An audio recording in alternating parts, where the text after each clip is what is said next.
Okay, okay, okay. We should all be good now. Should all be nice and good. That was very awkward. I legitimately do not know what was going on there. But, okay, I know what was going on because I fixed it. I don't know how it got that way. But we're here now, so we're gonna press on as if nothing happened.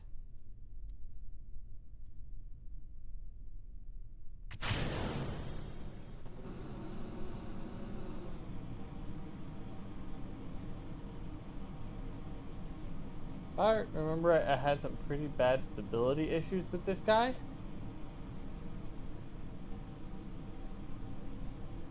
So we're gonna go just straight vertical for a little while.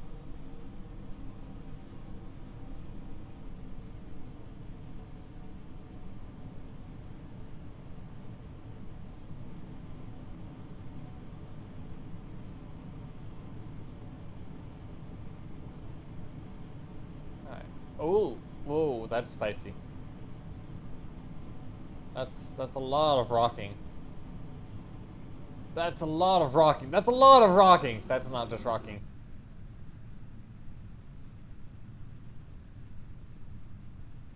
Okay, we're good. We're good. We're good. I said we're good. Oh boy. This is not a great launch. I think we'll make it work though. Oh.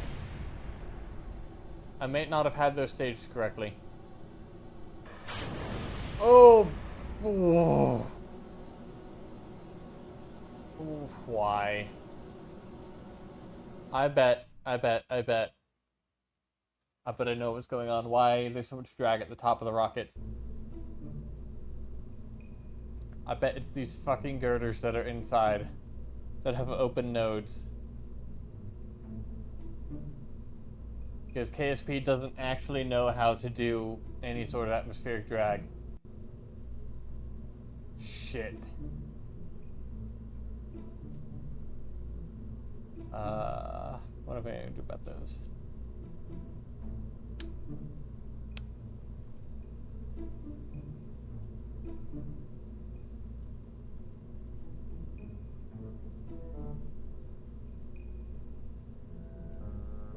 What are those empty?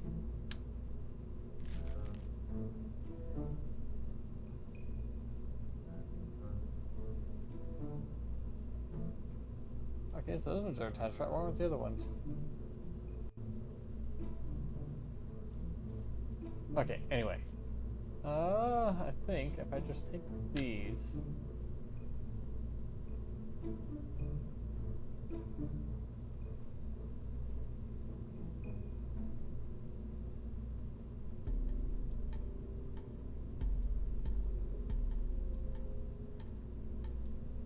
It's weird again.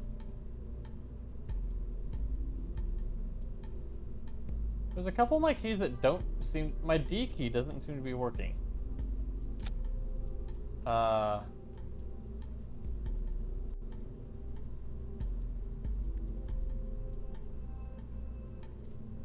Never mind, it was just KSP that didn't like to register it. Okay. That makes less sense now. I'm gonna be honest.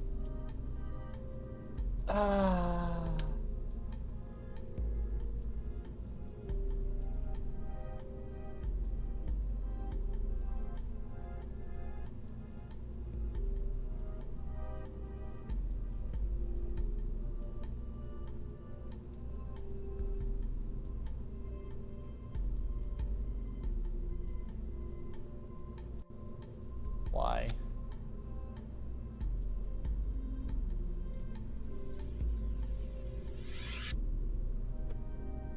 God, I hate KSP sometimes.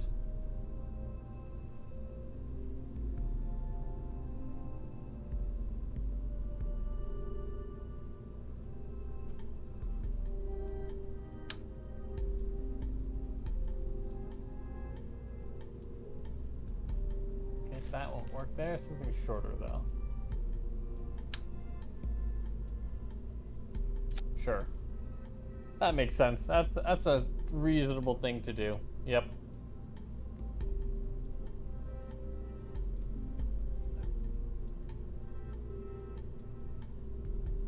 Why not? Why not?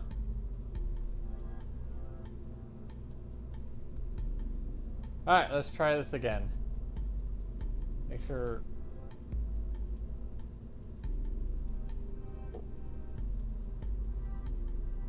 Cool. Yes, I could fill those last 2 seats in the hitchhiker. But... I like giving the Kerbals, you know, at least some extra legroom when they're on, like, a 10-year mission. Not too much, of course. We don't want to go crazy with it. But... some.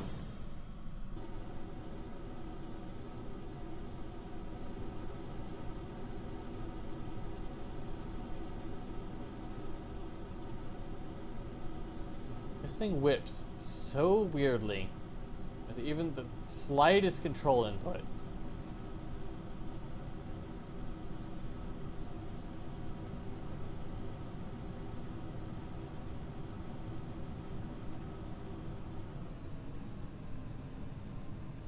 I bet it's because there's extra reaction wheels I have in the middle, but like, I don't know why they would do that.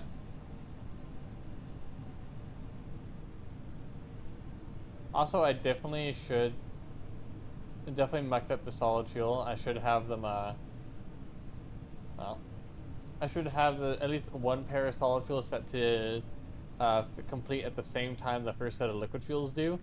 Because now I'm just carrying a whole bunch of extra liquid fuel engines up until the solids burn out. Just to make it a little bit safer.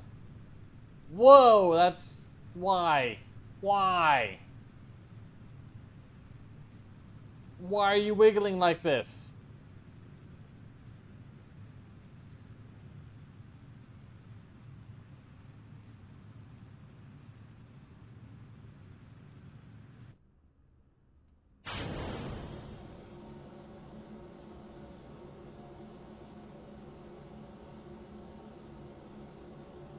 Alright, if we keep spinning, then...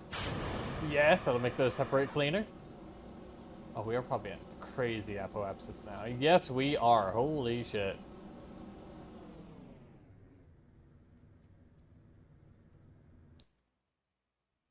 Okay, while this launch is technically going better than last time, that very much does not mean it's a good launch.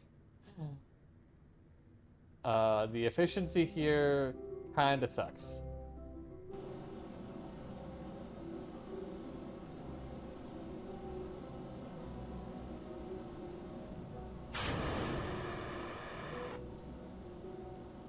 Let's way reduce this gimbal limit. That'll help a lot. There we go. Much more stable.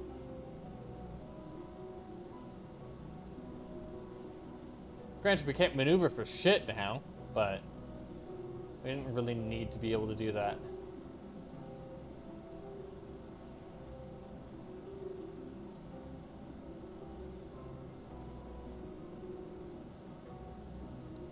Alright, so what we're going to do is we're just going to refer to this as a very high loft trajectory. Because if we call it a high loft trajectory, that makes it sound intentional. That's something that real space programs do. They normally don't point down after the loft. They normally keep pointing up, but we'll ignore that part.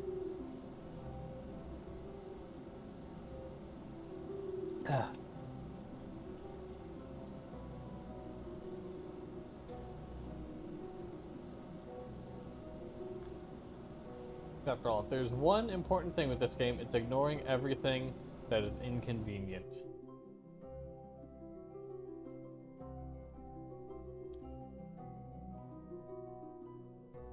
Like the fact that I'm about to leave a whole bunch of space junk. That's an inconvenient fact to be sure.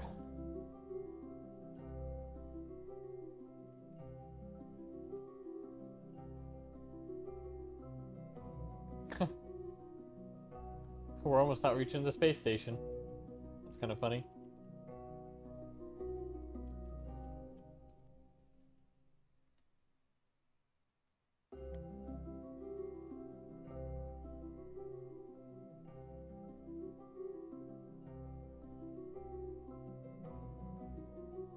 Oh, that's not.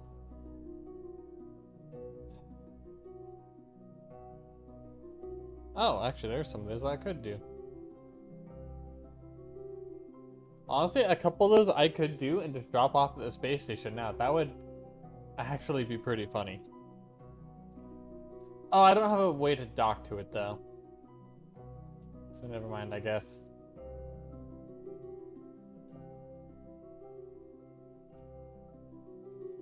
Because while this craft does have a large number of docking ports, I'm pretty sure they're all the small ones.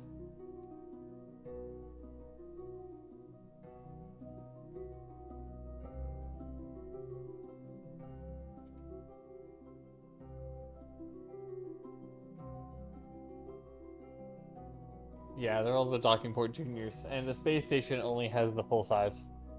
It doesn't have the big ones, but it has the normal size.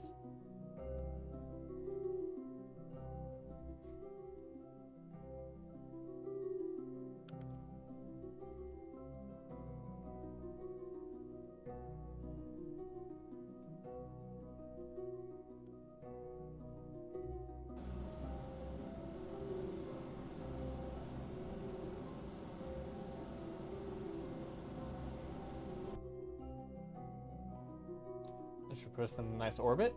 Okay. We're going to save.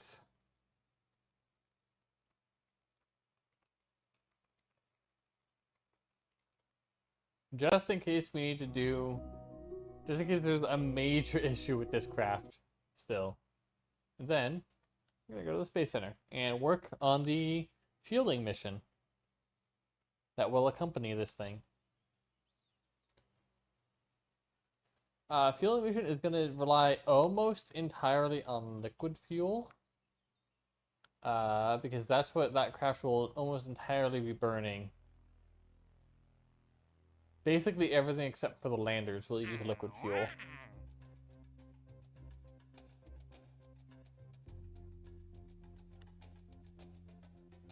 How long does this...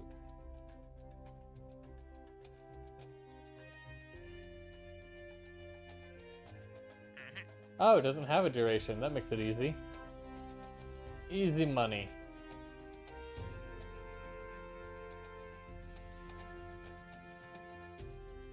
Okay, cool. Cool, cool, cool.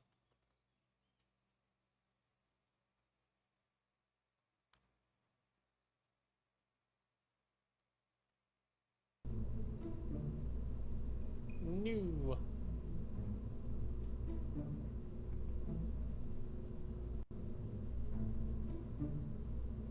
Cellular RG, of course, one of the most complete command units available to date, featuring all the latest guidance systems, but its internal sub-reaction wheels, so it comes close when it comes to fully self-contained spacecraft. Some assembly required, spacecraft sold separately. The hell is the point of this thing? Oh, so it's just really fancy space probe. Because it even has, you know, target tracking. That would actually be pretty useful, not gonna lie.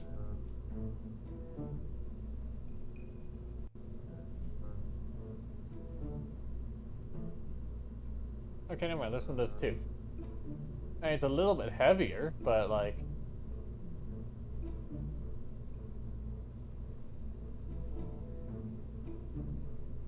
Oh, and it's way more expensive. Oh my gosh. Aw, it's so small.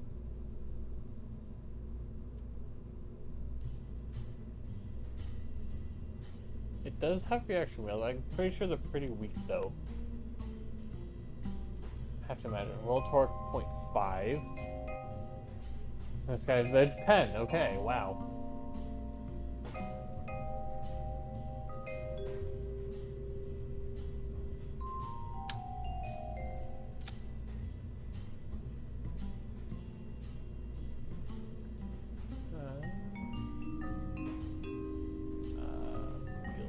Wheels.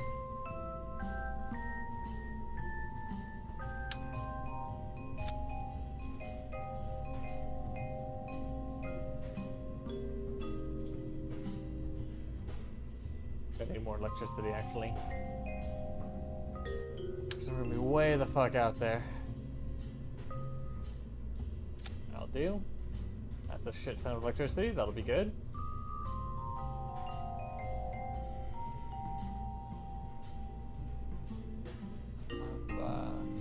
Okay, we'll deal with more about solar panels once we have more of the actual body built up.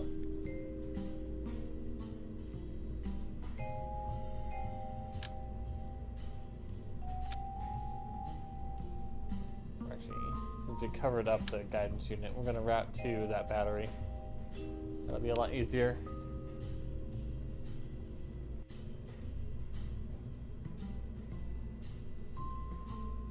Alright, we don't really need to worry about being pretty with this thing. It's just kinda... It's just gonna be big and ugly.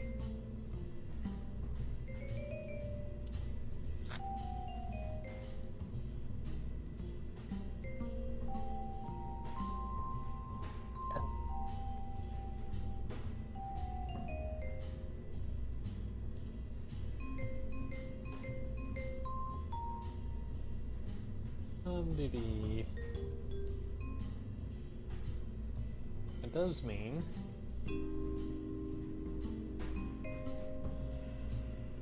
oh, well, actually, also, oh.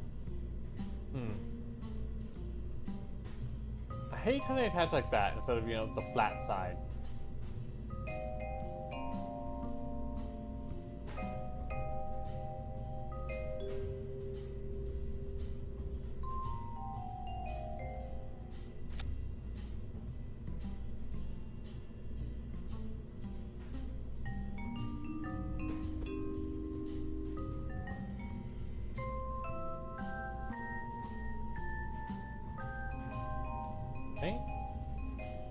I just want to just get a single pair of nuclear engines. Where the hell they are? There we are. That's fine.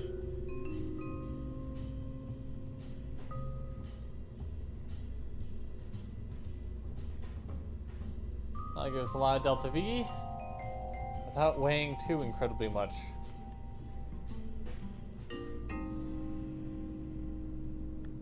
10,000 meters a second, yeah. Now, granted, Delta V isn't really for this guy. It's really for the big boy, which is gonna burn through that a lot quicker.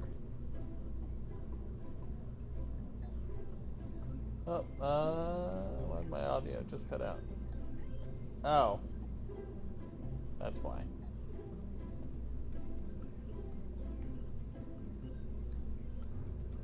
No, disconnect from there. I don't want you connected to that thing. I want you connected just to my main computer.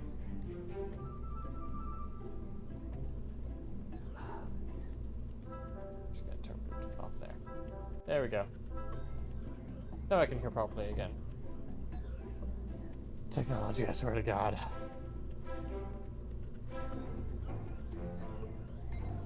It would be awful if it weren't so useful.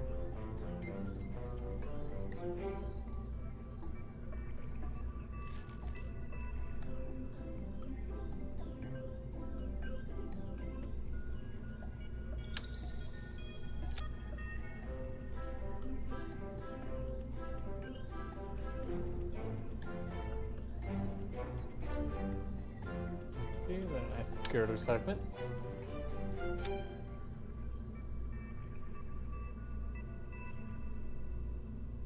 And solar panels, big solar panels.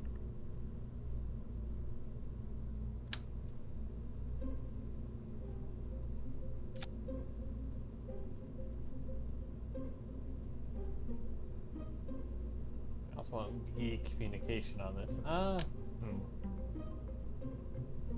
That might be annoyingly big, actually, so we'll go with these guys. Because this should be enough to get back to Kerbin on its own, but we don't really need to do that, because we have a shit ton of sort of intact communication satellites around JOOL. So if it's a little bit scuffed, that's okay.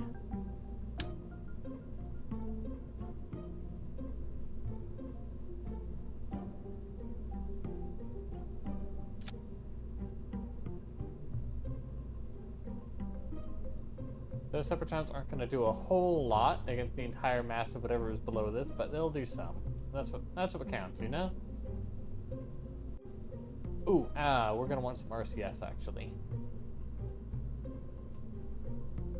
The whole point of this is to dock with the other craft. And RCS will make that way easier.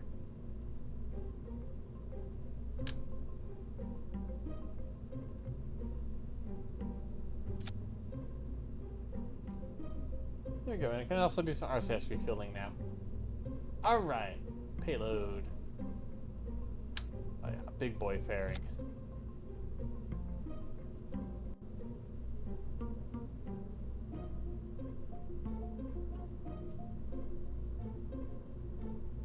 Clamshell deploy because I like it way more.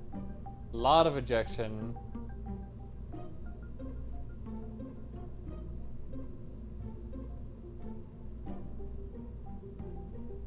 Yeah, that'll work.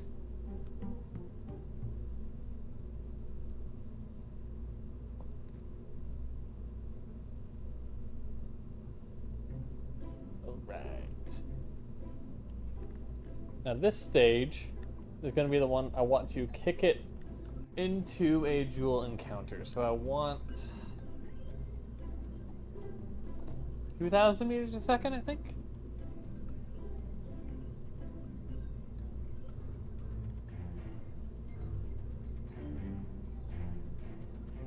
Could add a probe to it, but nah. Nah, it'll just be going to JOOL. It doesn't need probe.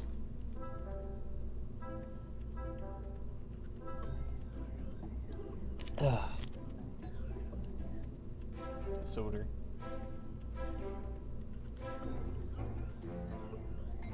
Alright. Sort by mass. There we go. At the top. Cool. Already there. Big boy. And then a suitable engine. 340 factor. That's pretty good. Alright. Okay, we're already there. Already 2,000 meters a second. That was surprisingly easy. Okay. And now, anything below this needs to have a total of 7,000, I think? Which might mean a bit of asparagus.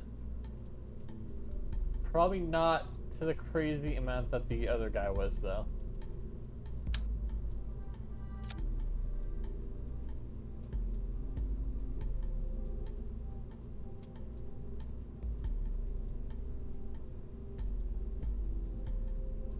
Although, it would help keep it from getting too tall. Because KSP sometimes gets weird.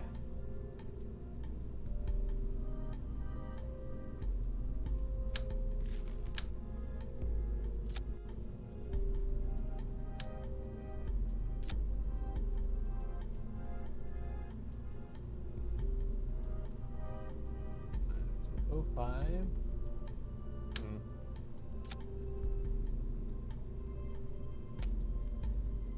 Huh.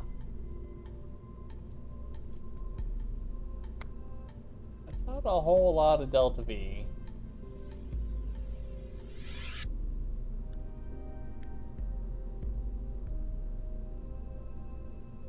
In fact, if I'm seeing that right, that means that the entire stack does not actually get to orbit as is, which is wild. I mean, okay, we're lobbing a huge thing of fuel up, so it's not actually that wild, but still. Alright, so we're gonna do at least a bit of asparagus. We are at 1.2 thrust to weight ratio, so we can, like, this stack as here is a functional rocket, which is better than the other one was at this point.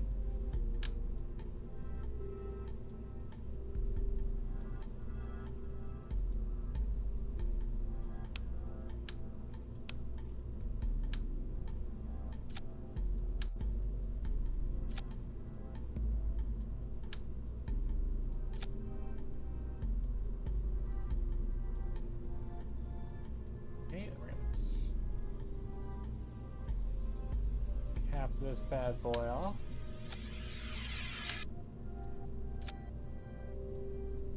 And add a couple of Separatrons to the top.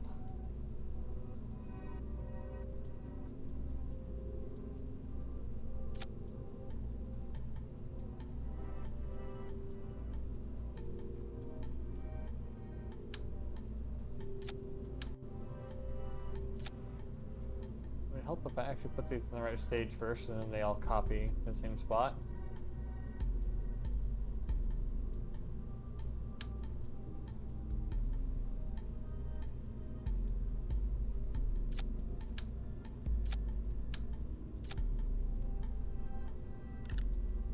Alright, that should do some good.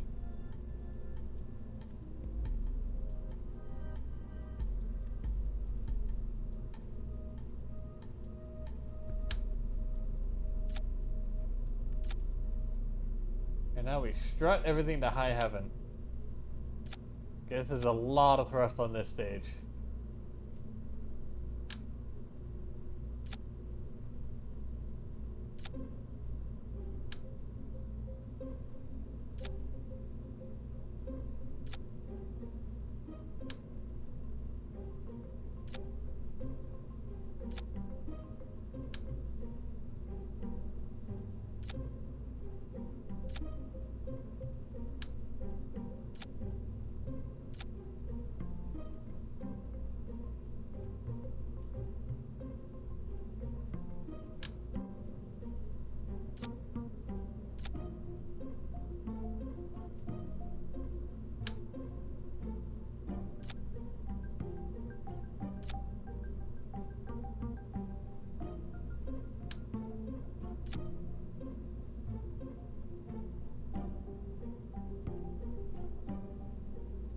Okay.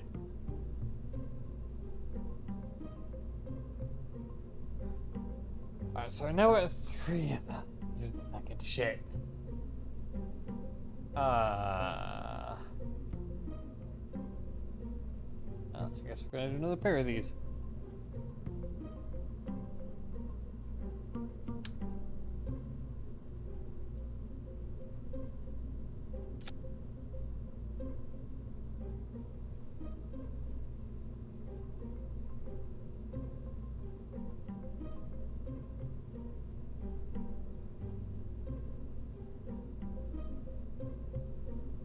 God, I hope that was right.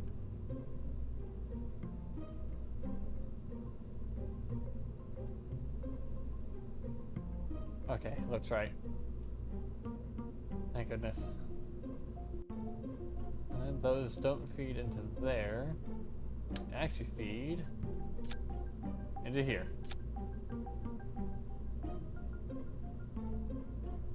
That's 3,000, 4,000 meters a second. 4,500. I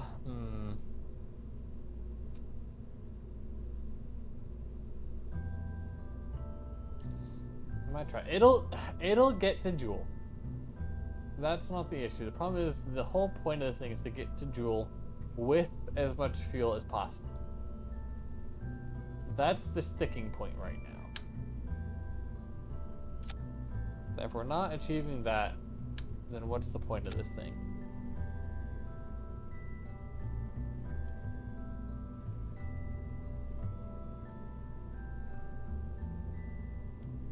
But we're just gonna kinda... never mind. Shit. Well, that does sort of limit things a bit. Not gonna lie. Not an expected outcome. Probably should have, though.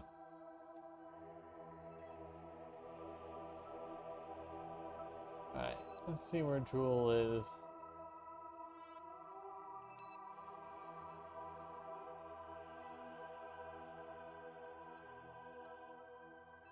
Huh. I don't...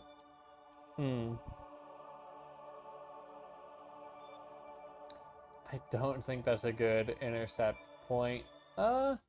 I'll see if I can make a maneuver node for it, though. That'll do it without wasting too much fuel.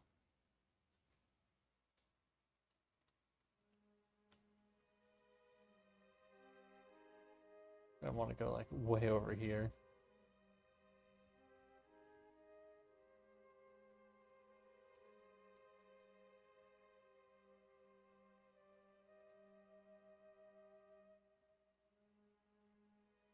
Huh. Okay, so I might have overcooked the other stage.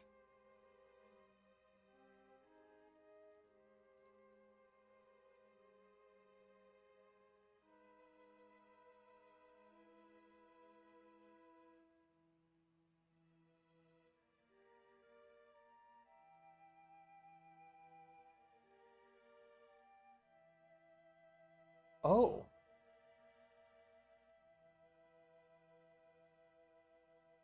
I can work with that.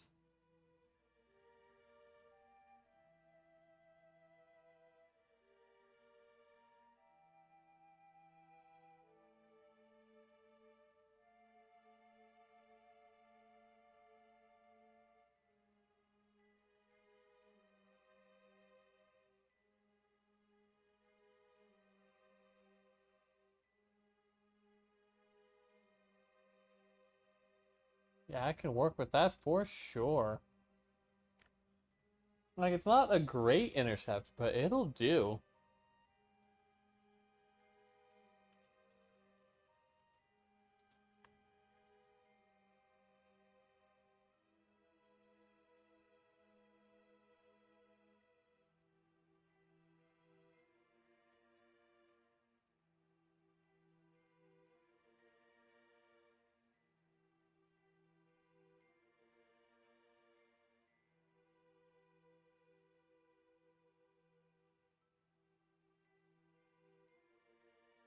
I think I might need to tone down those reaction wheels.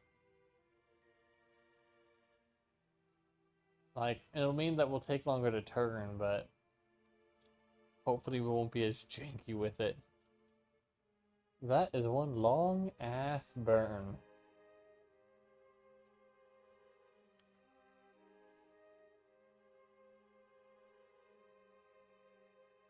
Okay, you shot past it a bit, but that's actually fine.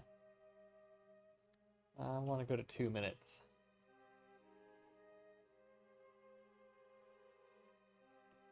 2 minutes before and a minute and a half after should be good.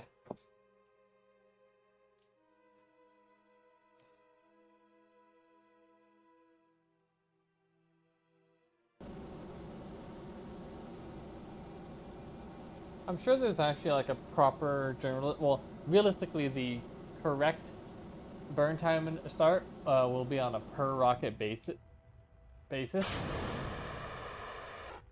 Um, because it's all defined by the thrust to weight ratio at the beginning versus the thrust to weight ratio at the end. Or put it another way, it depends based on the amount of fuel that you're going to burn over the course of the burn. So, but generally I found, since you'll be accelerating harder toward the end than you are at the beginning, even if it's only a small burn, that front loading most of the burn before the actual node will get you a little bit better of a result.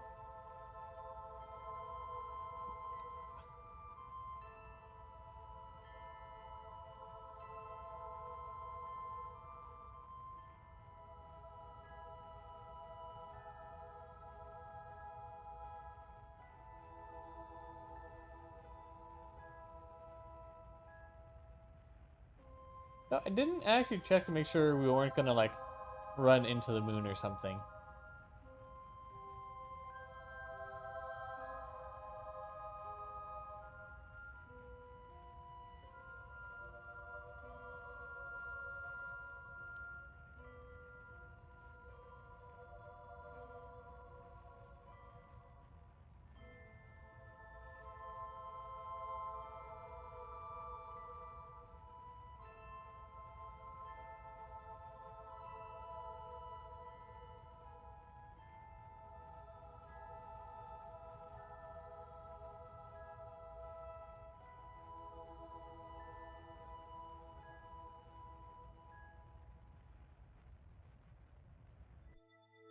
Huh. Nice. Is that with or without that burnt? Without. Interesting. In 2 years?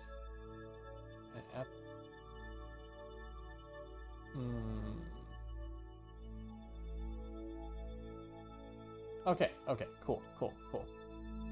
So we are going to intercept this orbit, not next one. I've made that mistake before.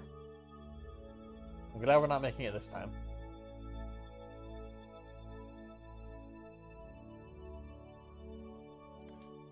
So, let's see what I can do to fine-tune this bad boy.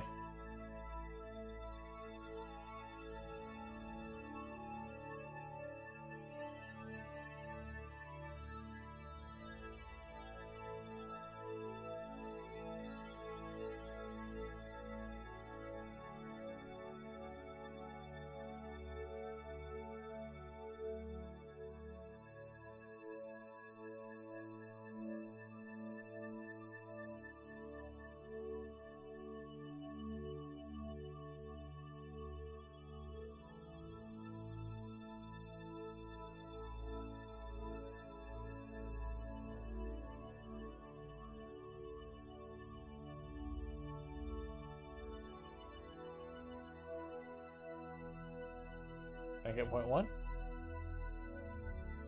Okay.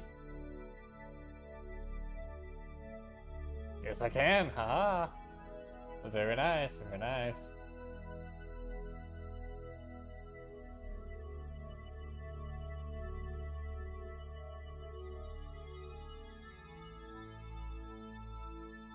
All right, now let's bring that in a bit closer.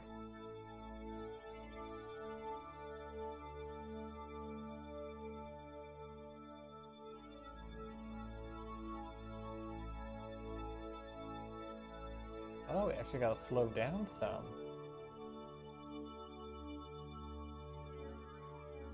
Look at all those points from all those recon or birds.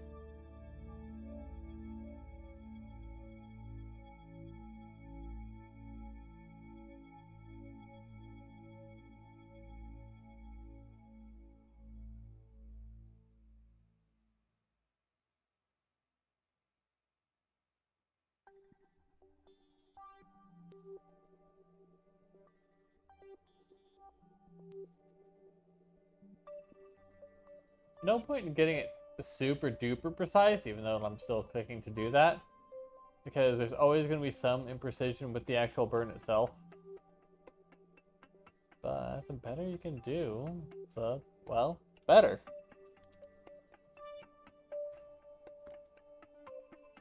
So yeah.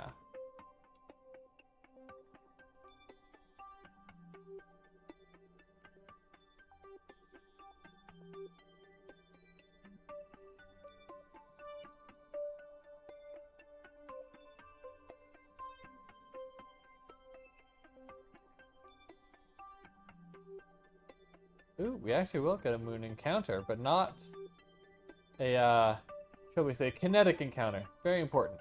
Very important. We do not want to collide with the moon.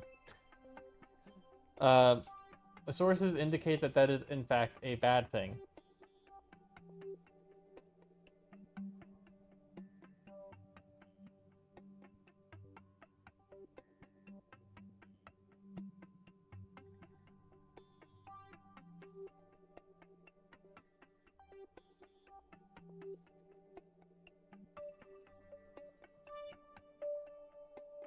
Add up.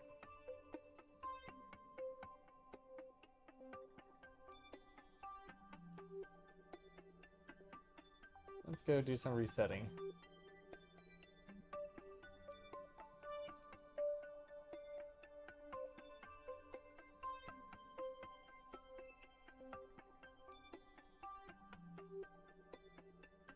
Now, I bet there's a mod that means you can reset as long as you have a scientist on the craft. Which would probably actually be really handy.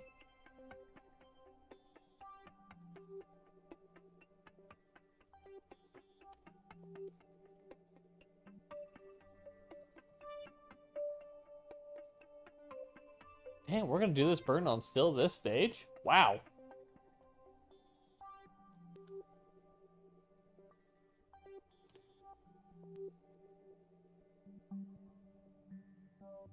For as non-optimal as my launch was, that's actually not bad at all.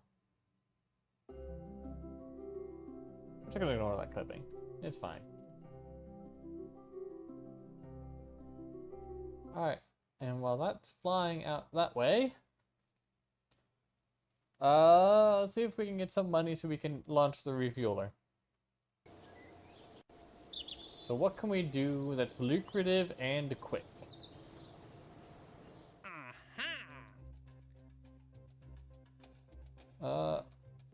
Honestly?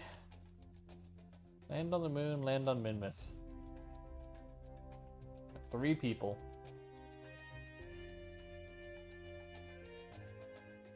For about 80 per so that's 240,000.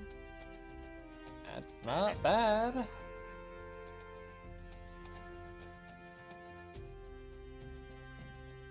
Oh, that's really easy. And for a lot of money. I'll need to hire more Kerbals though, which does cut into the profits on it quite a bit.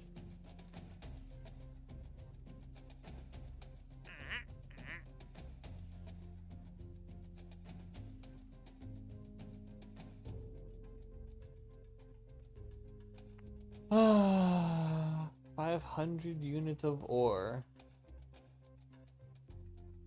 I did that not that long ago with a SST, well, okay, realistically, a pair of SSTOs. I could do that again.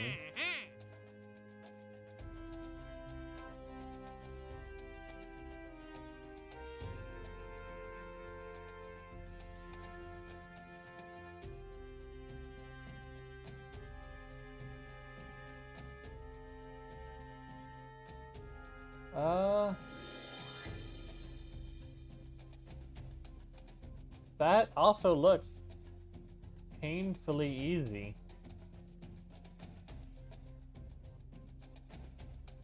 Like almost annoyingly easy for that amount of money, I'll be honest.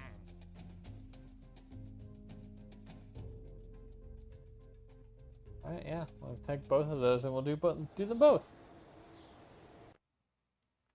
And that will get us some good money to launch our refueling satellite. It should only take like a couple weeks at most.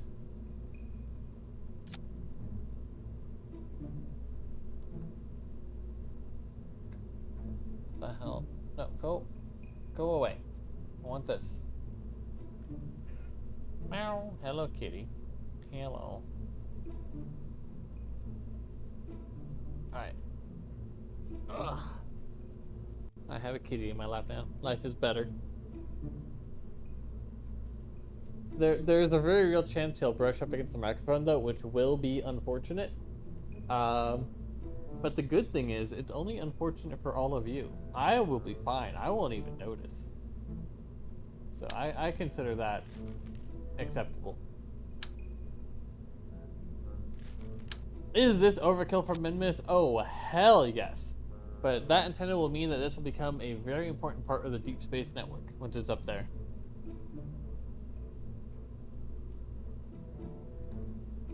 And I mean, really, like, what else am I gonna do with this thing?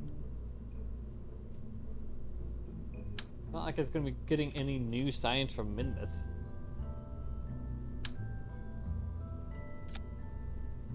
Aw. Cat has left my lap. Life is sad now. Alright, and this will be very silly, but I'm actually gonna put 2 of these on here.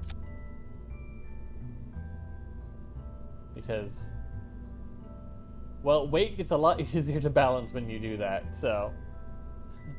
Easy.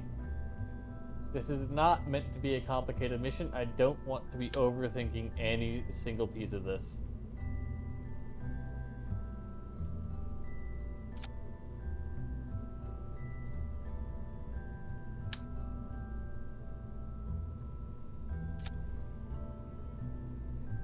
Honestly, I think they take up less space when they're deployed.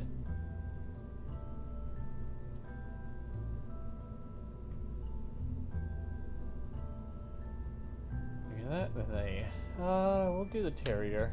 We don't need to do the Spark. This will be fine. And then vacuum, that'll get us a lot of Delta V. So no worries at all.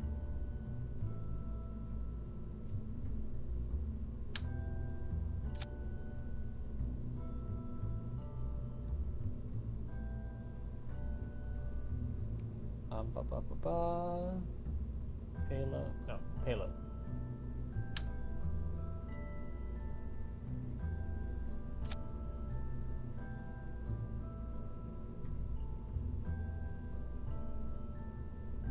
It's gonna be a bit of a chode rocket, I'm not gonna lie.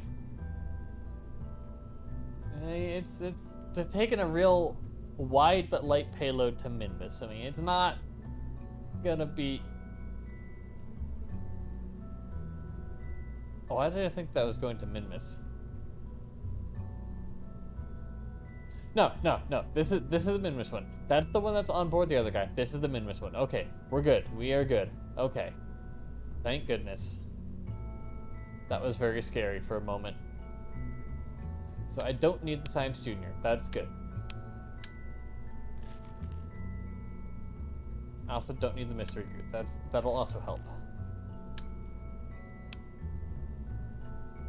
Let's just do 2 of these then.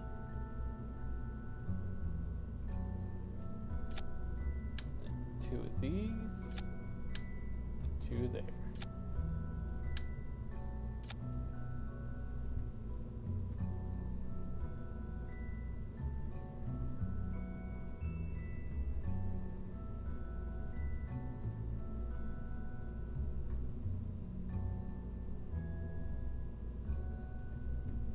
That's even more stupid, but again, it's okay. It's fine. Don't want to overcomplicate.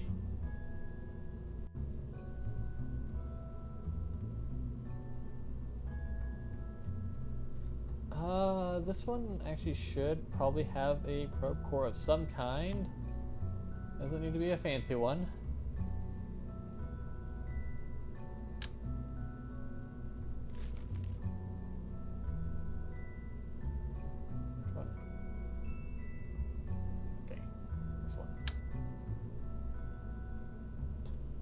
Wait a minute. Have a subassembly. What the fuck? Oh, huh, cool.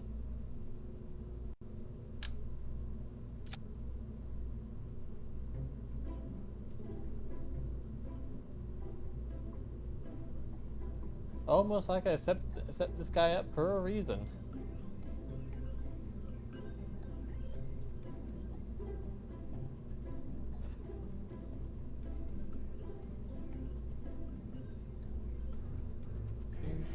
Structural. Can you tell it's been a little bit since I've played? Not super long, but like just enough that little out of practice.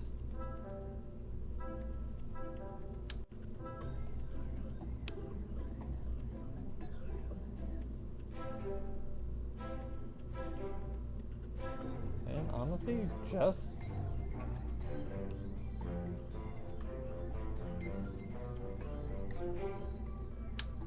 I wonder if that alone will be. Nah, not quite. Although, just put some solid rockets on there and it'll be good to go, I think.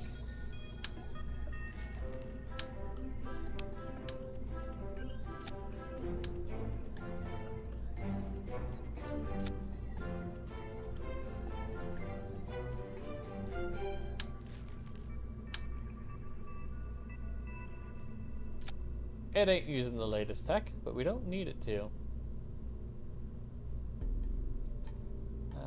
3,000... 4,000? I think it'll be okay. I think that'll be fine.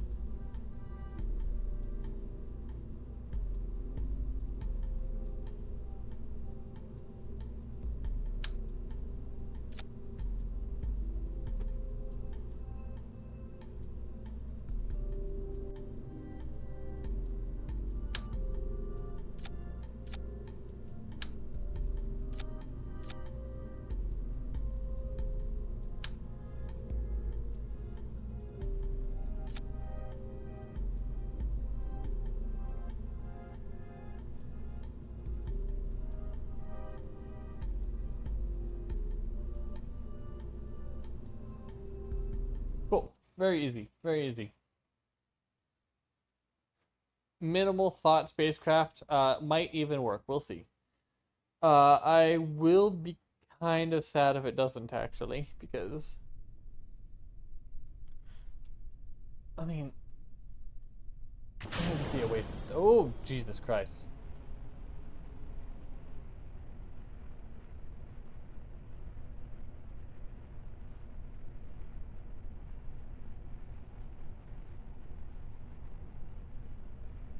Whoa, whoa, whoa, whoa, whoa, whoa, whoa! Okay, maybe I should have at least looked at the aerodynamic profile of this bad boy.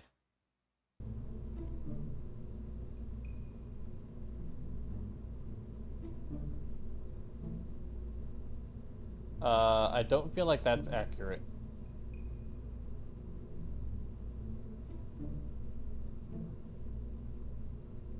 I'm just gonna.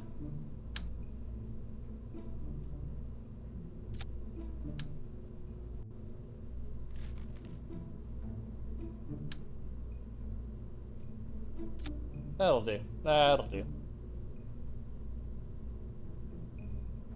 Alright, alright, first try.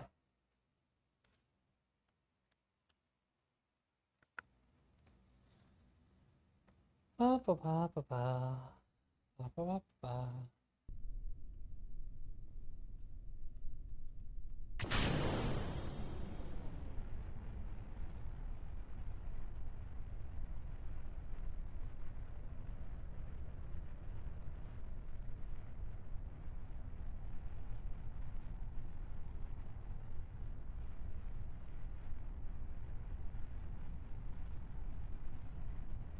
So a nice and easy gravity turn. Now we can just hold prograde and just use the throttle to adjust the how quickly it goes over. Well, okay. To be clear, for anyone who doesn't really know KSP, the throttle won't actually change the rate that it pitches over. Significantly, okay, a little bit, but not significantly. But what will change is how high we go before we hit the same angle. Which, for a gravity turn, effectively means it changes how quickly we pitch over. Even though it doesn't technically mean that.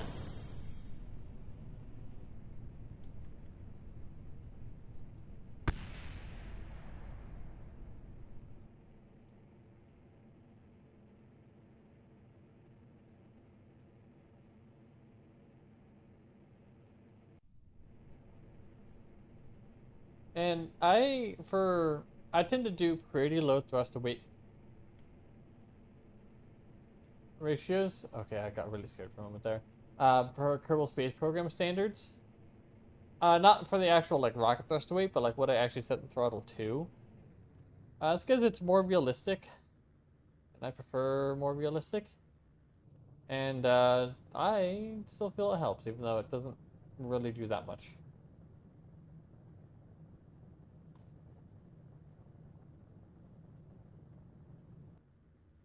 We are getting re-entry effects on the front of the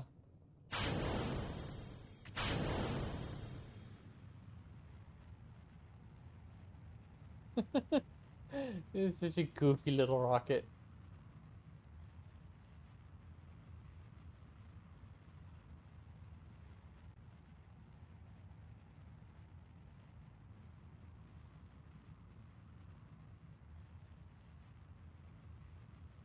Go up to about 80 kilometers. Very nice, very easy.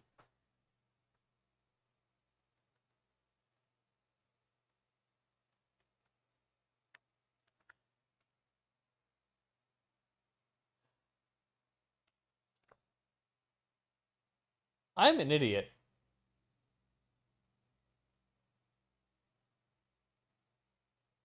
I shit.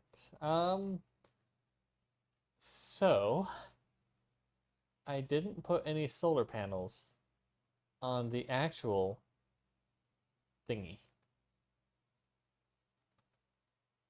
What that means is that unless I want to revert and rebuild it, we need to keep this stage attached because we need to keep the solar panels on it. It's not exactly ideal. I don't know if we'll have enough delta V with that.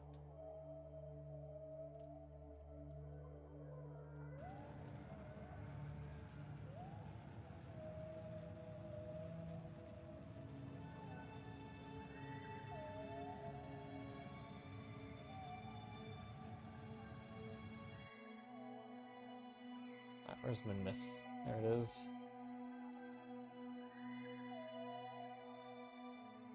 That might actually work pretty well.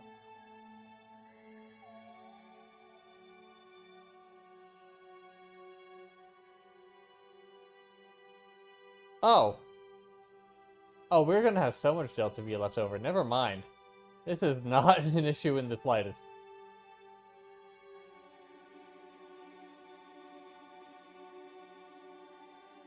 In fact, we can be a little silly with this encounter.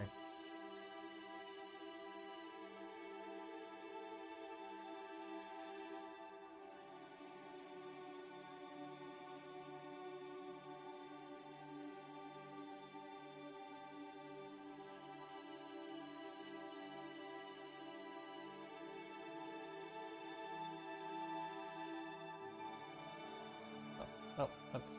There we go.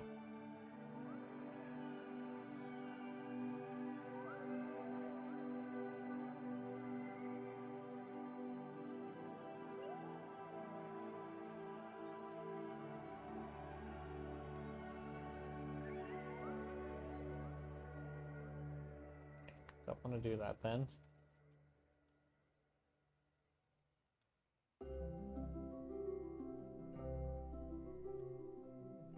And then we'll get a little bit more equatorial as a mid-course correction.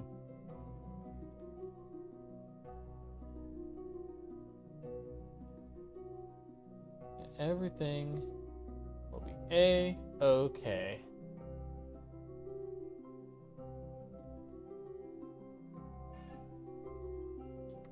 You know what I did? Or didn't do? Jettison the goddamn fairing when we still were suborbital.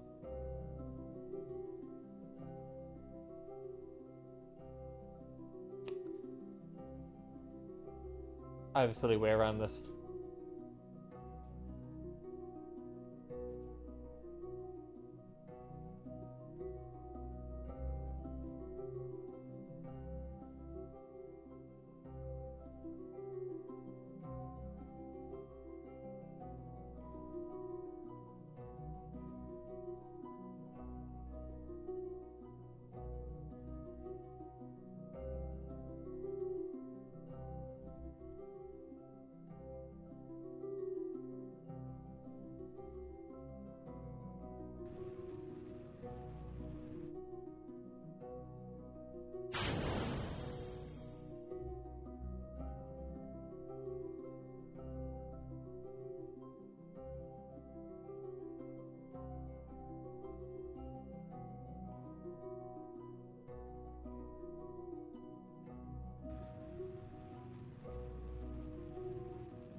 Is this dumb? Very. Is it gonna work? Probably.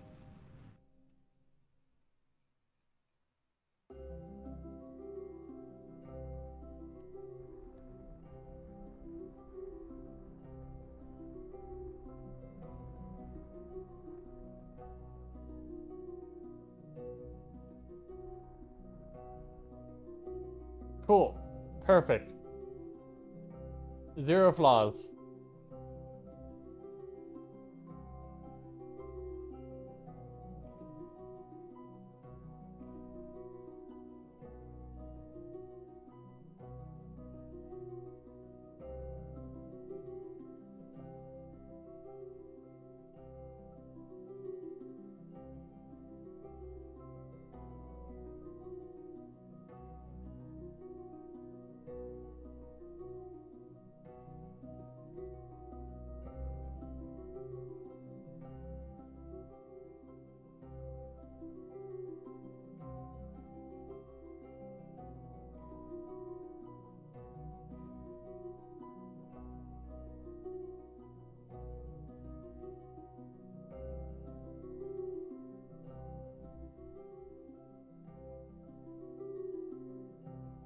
I'll do just fine.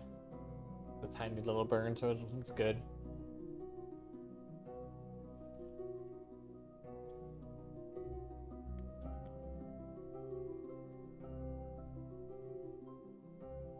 Space indeed.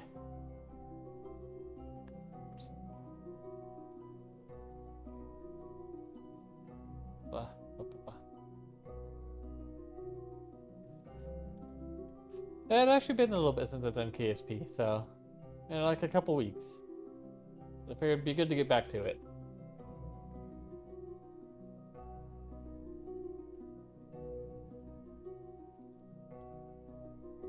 We currently have a mission. Oh. You're being very poetic there in chat, I see.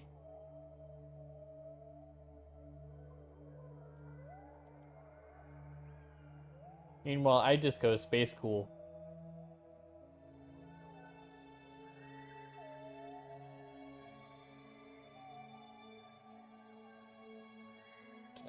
Just fix there.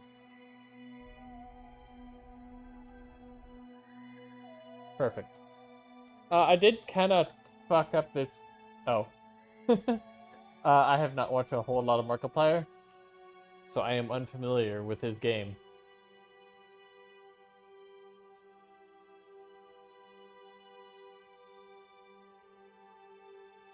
I did kind of fuck up this mission, and the what was supposed to just be a boost stage is now critical to the mission that it remains attached. Which, I mean, you know, not quite what you normally want to do. I'll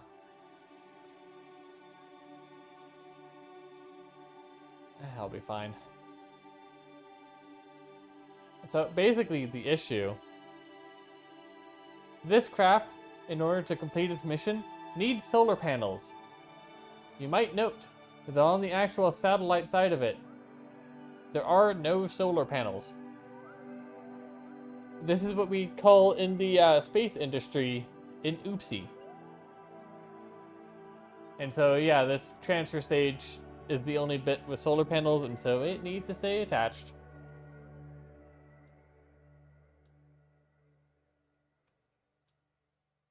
Yep, only thing I need to do is just reach the orbit. Talking is hard. Alright, this whole thing has only taken 4 days by the time we get to this next maneuver. Which means that our JOOOL craft will have 62 days remaining before it gets to its maneuver.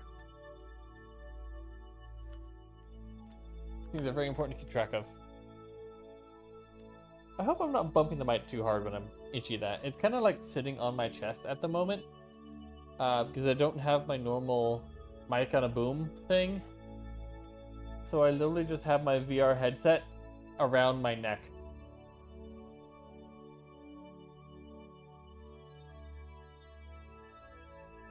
It's not exactly a typical solution, but I think it works. I don't know. You tell me.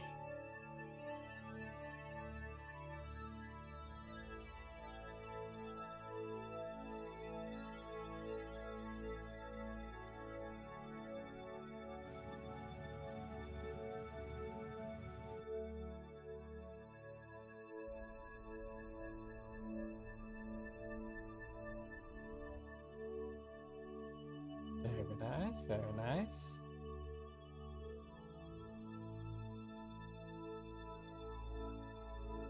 It is a very good thing that I put way too much fuel on board this craft.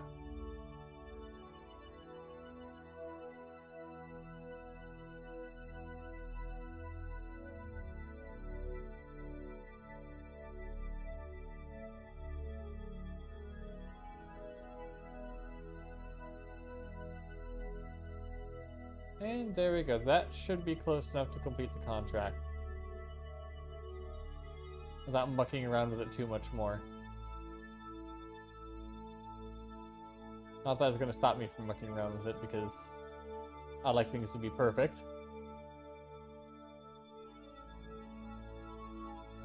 Whoop. Whoop, whoop, whoop, whoop, whoop. Alright, maybe let's just get close enough. And if I really want to, I can adjust it from there. I see as I keep fiddling it to perfection. Okay, cool.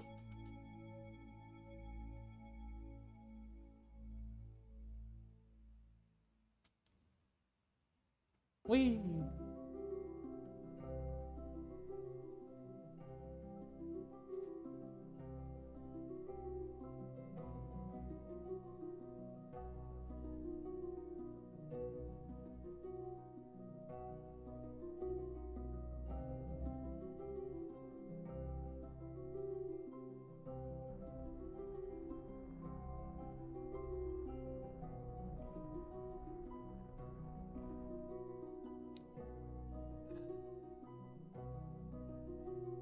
God damn it.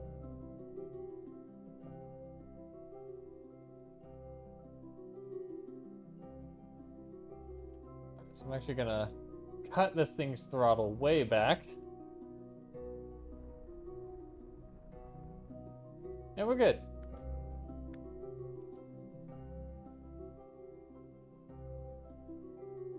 Easy contract. And now that we have that contract complete, I don't really have a need for this guy up here. Well, okay. That's not really true. Yeah, I'll leave it. I'll leave it. Because I set it up specifically to work as a relay satellite, so there's be no point in getting rid of it and crashing it into Minmus like I was about to do. Alright, now, for the next purely money-making mission. That's finesse alliteration. 1, 2. Never mind. We're good to go. I can just build a space station, chock it to the gills full of Kerbals, and send it on its way. Hell yeah. I wonder, do I have...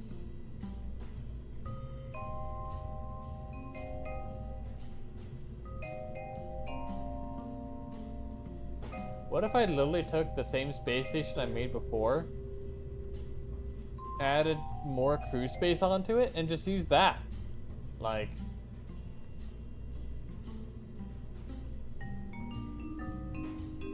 Oh, it also... Never mind. Okay.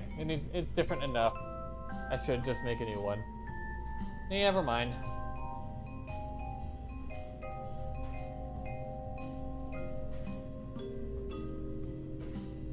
You know, that'd be a very silly thing to make a space station out of. But, like... Oh, wait a moment. Wait a moment. I have a better idea.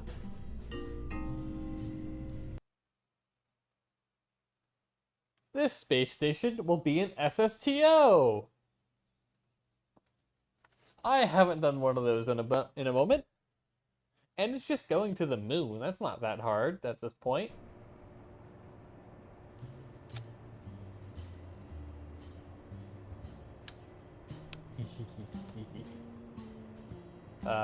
Very silly, very silly. Oh, come on.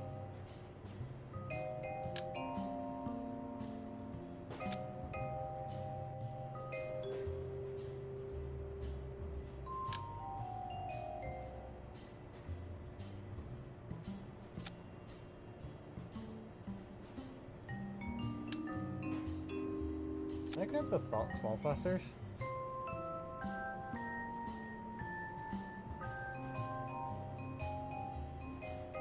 Oh, whoopsie. Yeah, I did.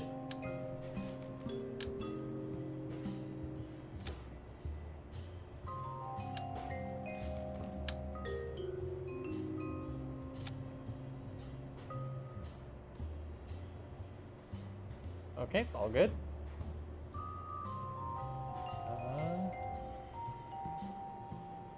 Let's actually make the crew section contiguous. Oh, yeah. Oh, baby. We're gonna have so many Kerbals on this damn thing. Room for 9 Kerbals? Yeah, we've got that for sure.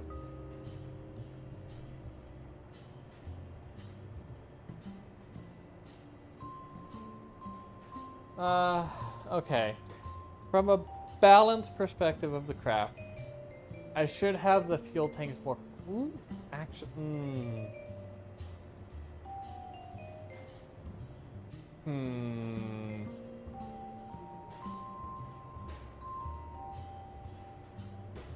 So fuel tanks to the aft makes it harder to balance when it's full, of course.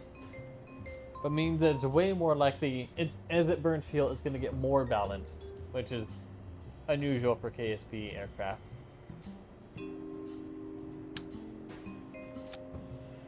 So I'm going to leave the fuel in the very back, except for like some extra stuff up front, because we're going to have room for it.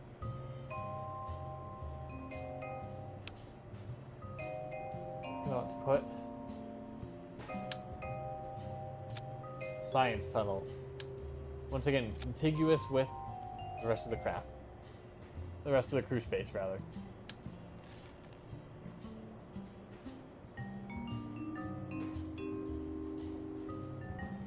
Then we'll just kind of chock this full of science stuff all around it.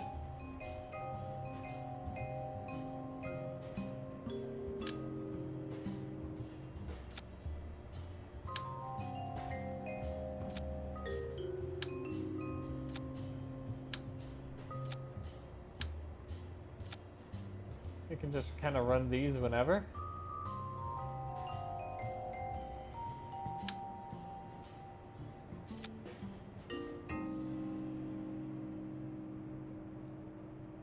Okay, so that gives us, so we need to be able to, we need to have 9 Kerbals on board.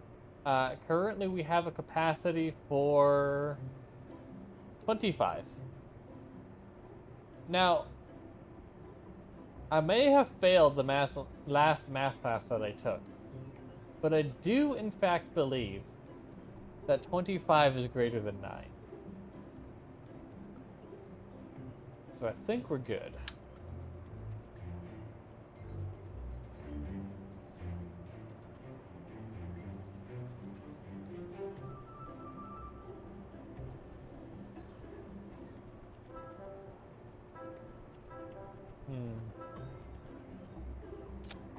Oh, that was weird camera movement.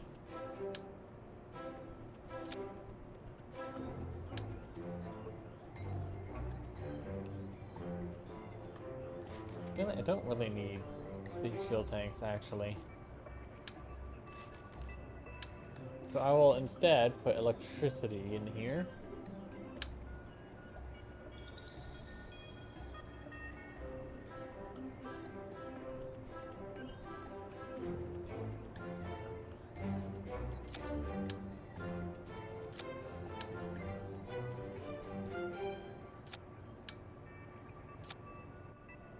Yee, there we go. Very nice.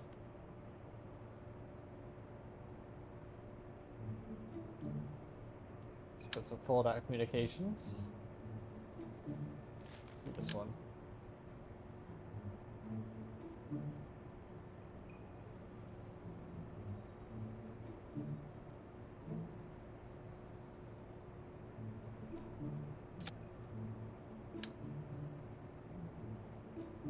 So this isn't gonna be really a practical station with all the extra crap I'm adding onto it. Like what we actually, I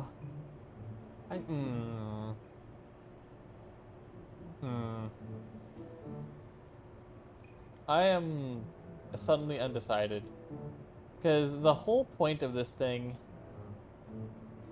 is to generate profit from the mission contract. And the more random crap that I add onto it, the less profitable it is.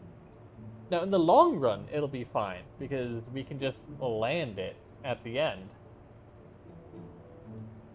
But in the short term, the more crap on here, the less useful it is for what I need it for.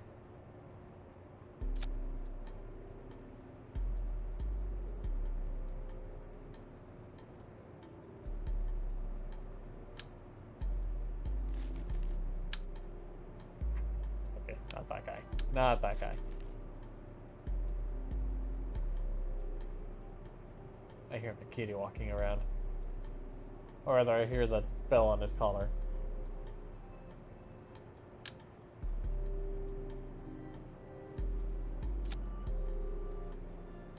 Ah, okay, that's a bit long.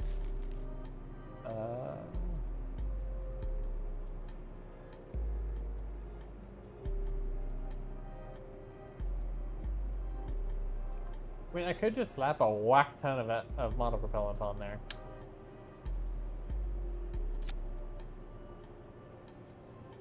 We do probably need some more.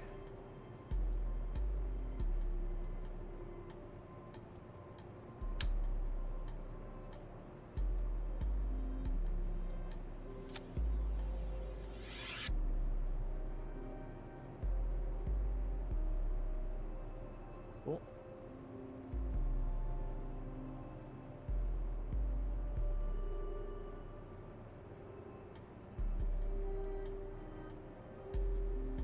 Alright, and now we load this sucker up with fuel. So once it's around the moon, we need to have 4,000 units of liquid fuel. That is quite a lot of liquid fuel.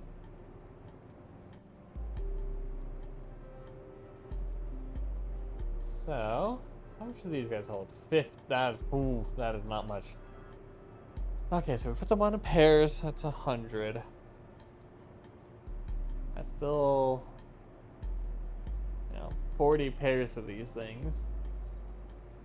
Or if we're adding onto the other side of this thing, so it's 2,500, that's 1,500, so that'd be 15 pairs of these. That's still a lot.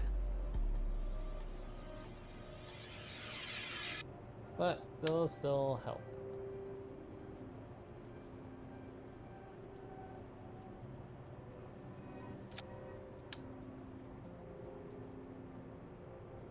Oh.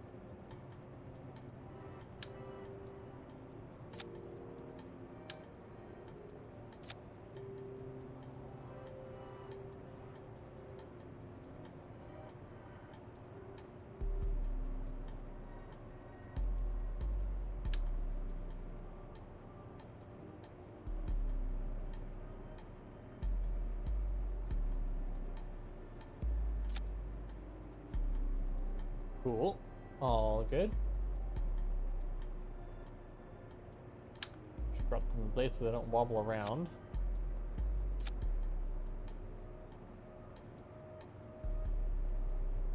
Okay, the ones on top do kind of get in the way of the antennas. That's... Probably shouldn't have them there. I also kind of don't care. 3, 4, 5, 6. Okay, so there's 8 pairs. So, is it? Oh, I guess it kind of is. It's fine. I'm just doing some really advanced neck stretches. That's all it is. I am doing, a hotel setup, so things are in kind of wherever they'll go. Places, it's not a very clean setup at the moment.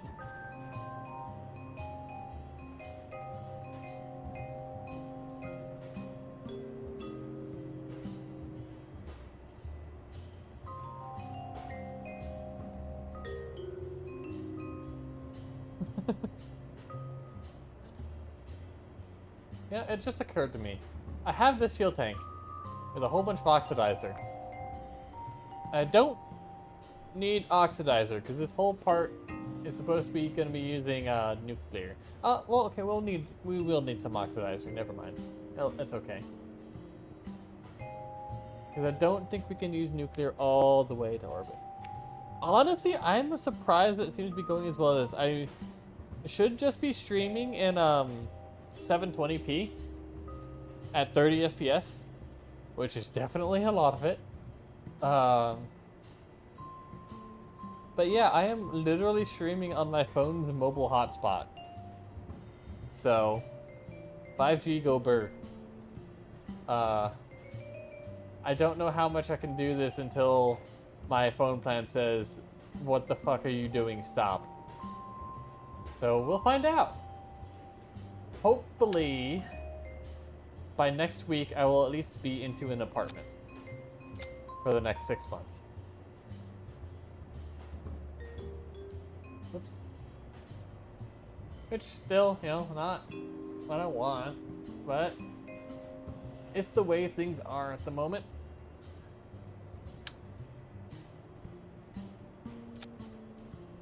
And will continue to be for a while.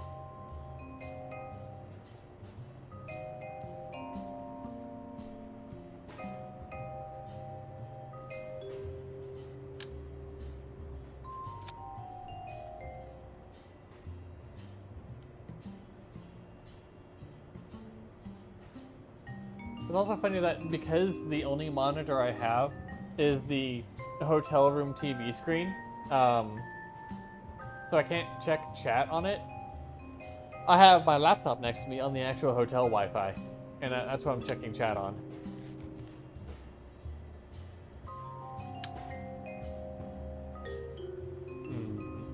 How do I want to connect this?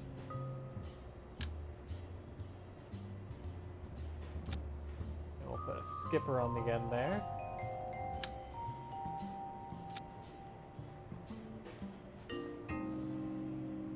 Yeah, we'll do it with the whole boat tail.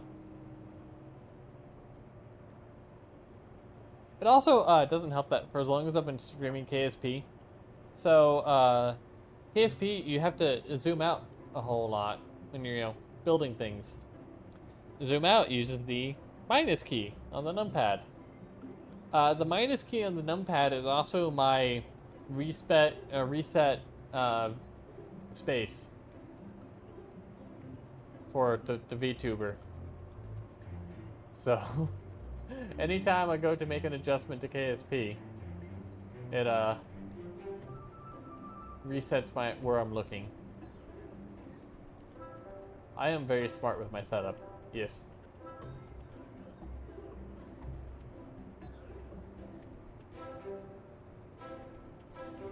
Ooh. Now that would be silly. That would be very silly.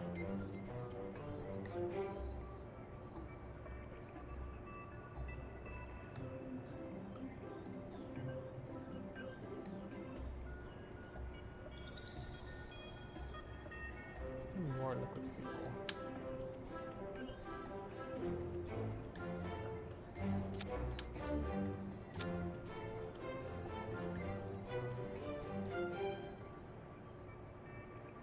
No, that's too silly. Too silly. I have exceeded even my limits of silliness.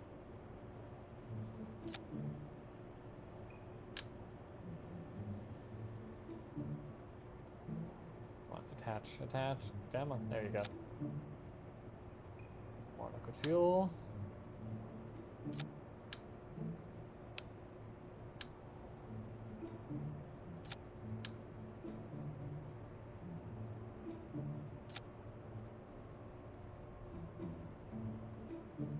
Very good.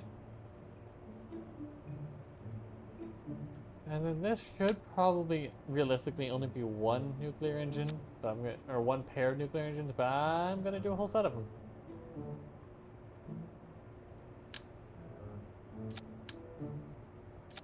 Is it heavy? Yes, very.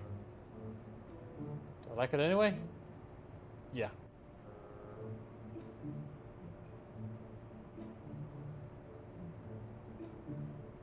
What is the thrust to weight ratio on just the nuclears? 0.06. Okay, we are not getting to space on just nuclear. Good to confirm that.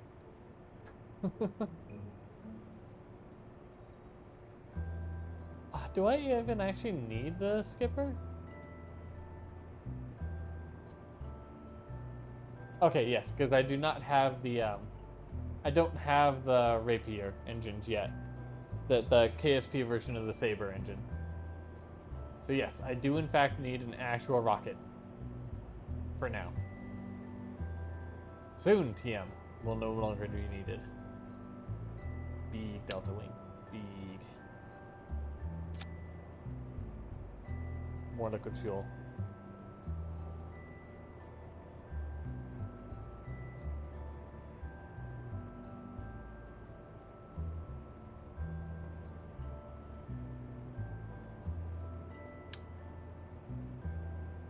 So again, the good thing that I have going on here is that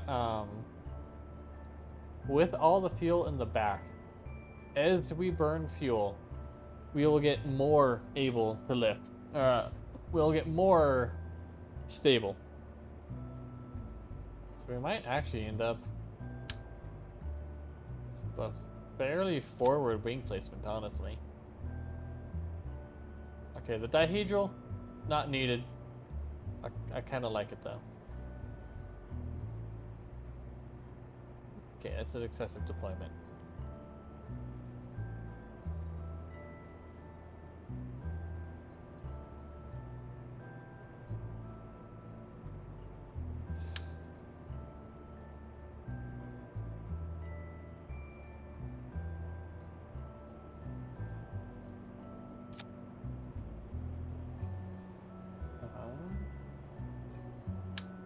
Ooh, yes, actually those ones. The big ones.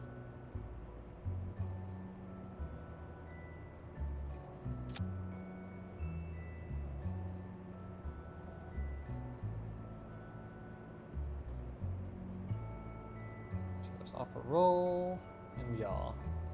So I'll be on pitch and flaps.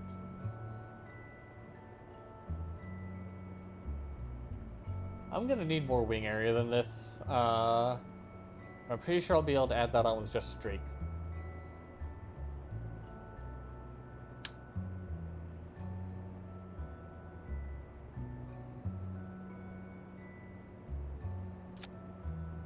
And that'd be only a roll.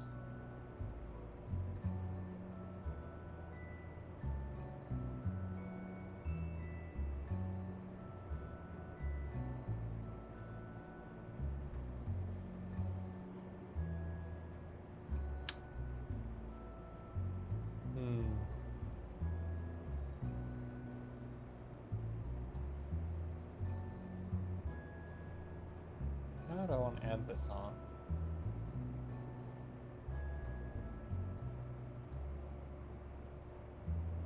Ooh, that's kind of nifty.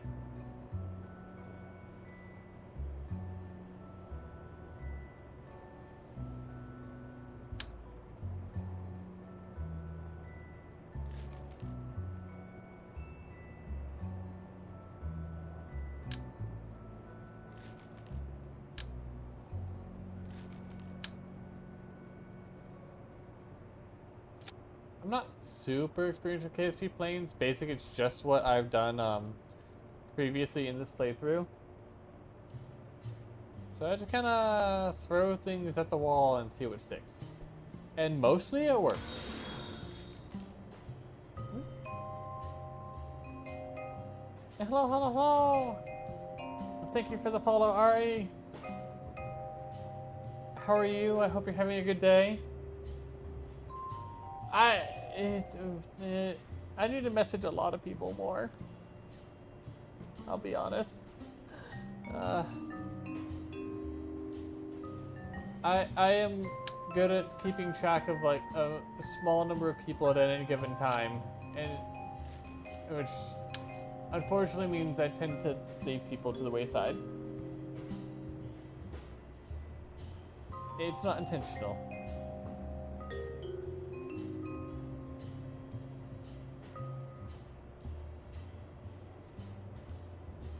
God, especially the last like couple months or so, I have been so fucking busy. Jesus Christ.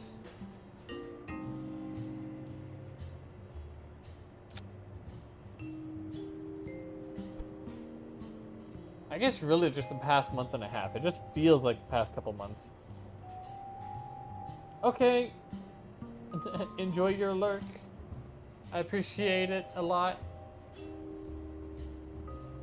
Have fun with shower.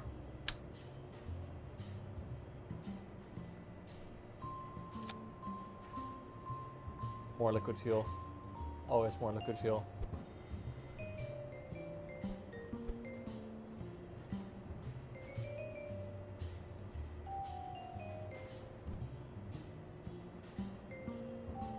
Wow, I might actually have to move this whole assembly forward.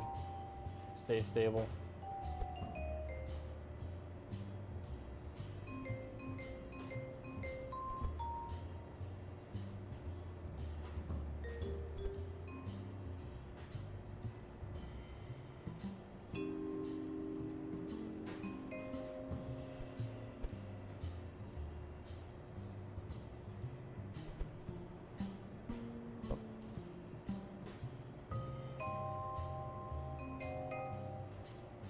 Okay.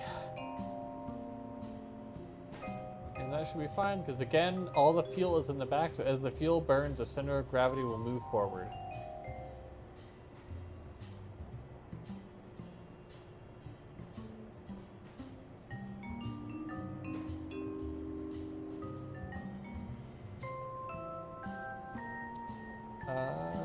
Vertical stabilizer, that's what I need. I'll do the big one.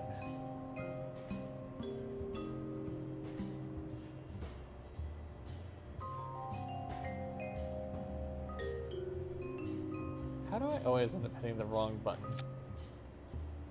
when I'm in the vehicles, when I'm in the spaceplane hangar? Every time I go to rotate anything, I always hit the wrong button, like multiple times. You'd think that I'm so consistent with it that I'd learn, but nope. I just always fuck it up every time. I'm just good like that.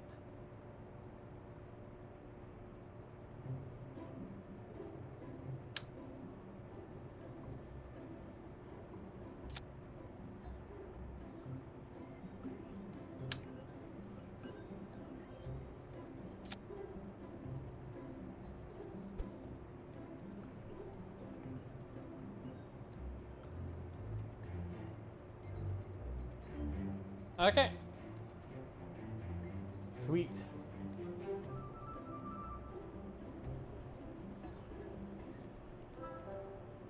I just need some landing gear and some other finishing touches.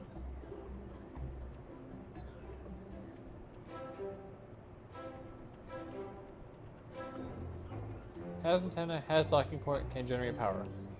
It doesn't. Wait, it does have an antenna. Never mind. It has 4 antennas. Not very well placed, but it has 4 of them. 4,000 units of liquid fuel. I'm just gonna have to be careful. Not to burn too much.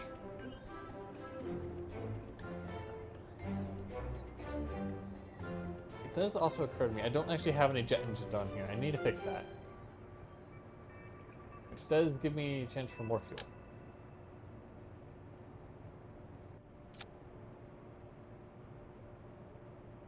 More liquid fuel.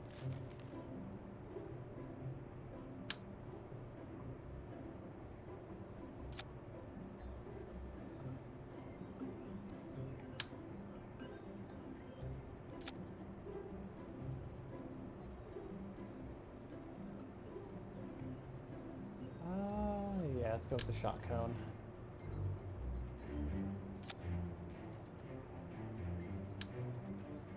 There's a very good chance I'll need more than just 4 of these.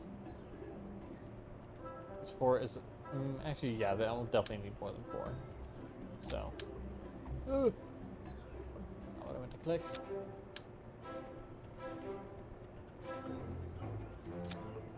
There we go.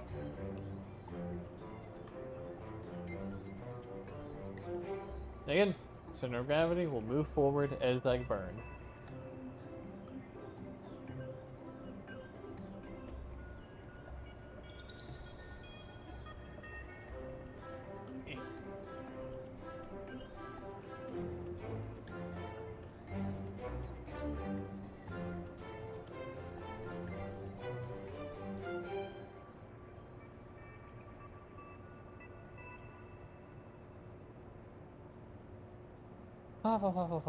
Okay. Landing gear. Yes, landing gear, allegedly very important.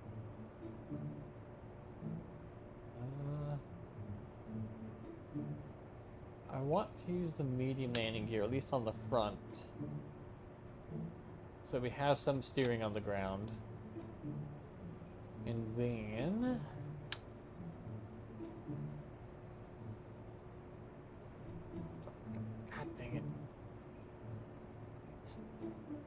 skill. Pure skill. Okay, not those ones. Big ones. Big ones.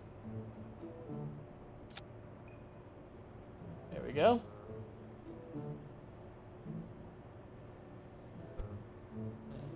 Lower that down as much as we can without looking bad.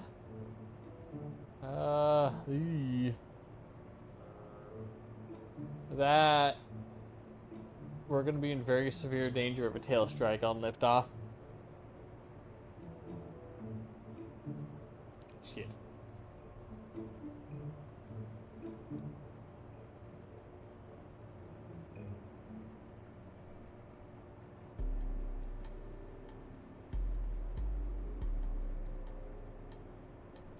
Oh. That's awkward.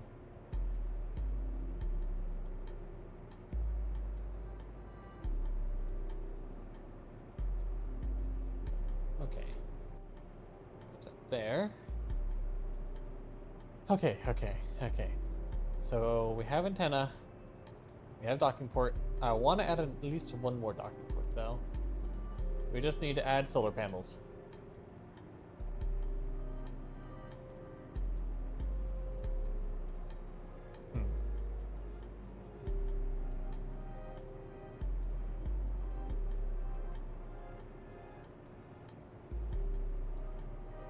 Another docking port up on top. I think we'll be fine.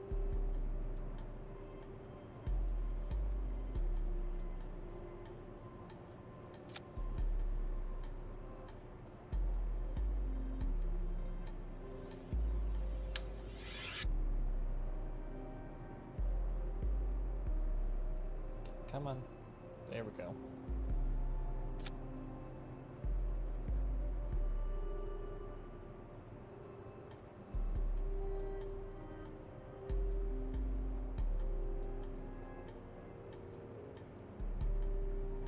Oh, that's a weirdly jaunty angle there. Let's fix that. There we go. Alright, and now time for solar panels. Solar panels first. Important things first.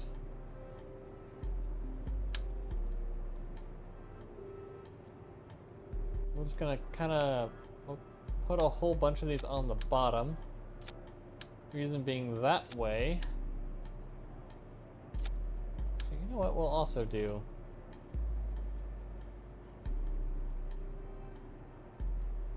On the wings. The reason why not on the bottom and on the wings is that way they're clear of this docking port. So we shouldn't have to retract the solar panels when we're doing docking maneuvers.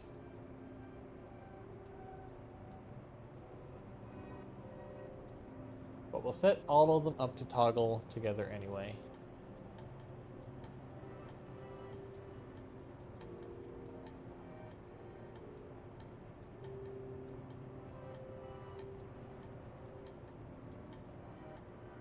And then that's because we're just going to be around Kerbin, that is an excessive amount of solar panelage. Actually, we do have the science lab on board, so actually maybe it's not. Maybe we might actually want more. But if need be, we can send that up as an expansion module. Realistically, I don't think I'm actually going to be using that thing much. It's just kind of there to be cool.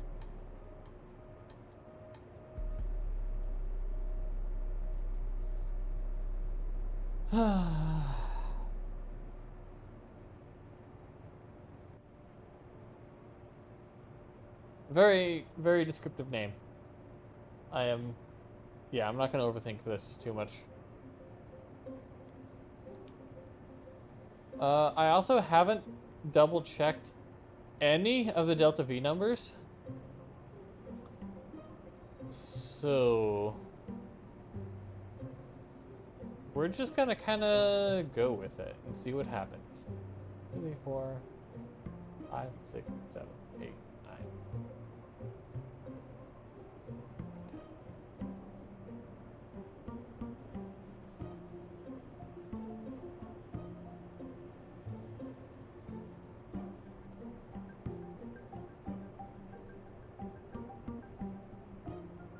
We have a lot of people on board here. Alright.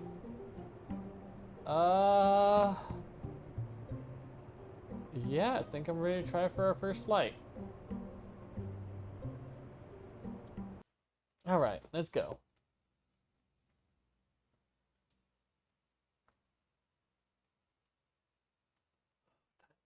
Oh, it's getting late. Ugh. Oh, God, I didn't put the struts on. That's unexpected. I didn't. They're still connected? They're actually not connected. I don't think I've ever seen that before. That is entirely new to me. Having something actually disconnect and be laying on the ground, but still technically part of the craft. That is... Huh.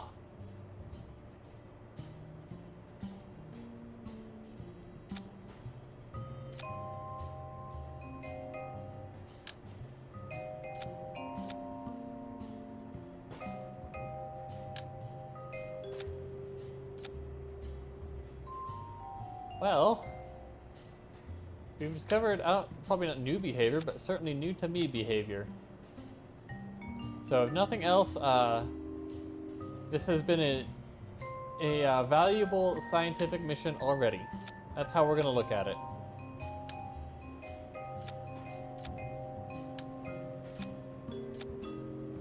Everything gets struts.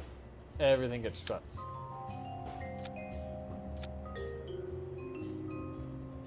Be gone, bot.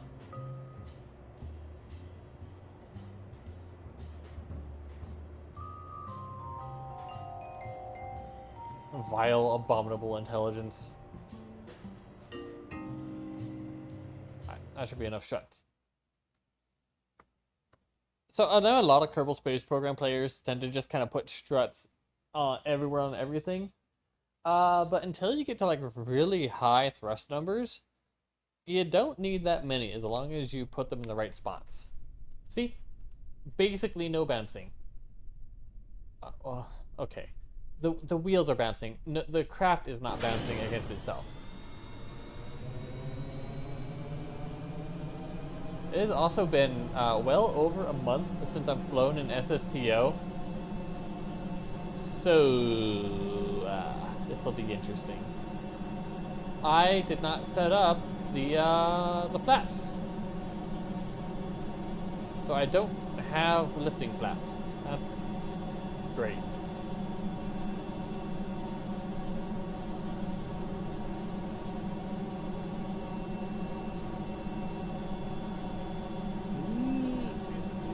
Please, gain altitude. Gain. Oh, no! I didn't check something.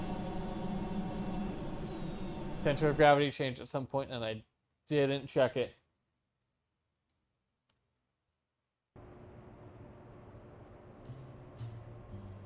Okay, that should still be fine though. Like it's close, but it should be fine. I mean, obviously it wasn't, but.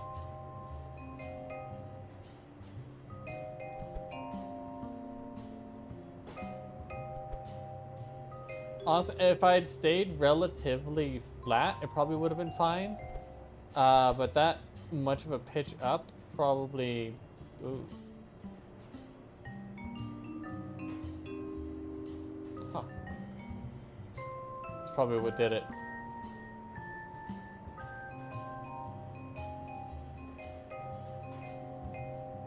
I'm gonna leave a little bit of dihedral on this because it's cool.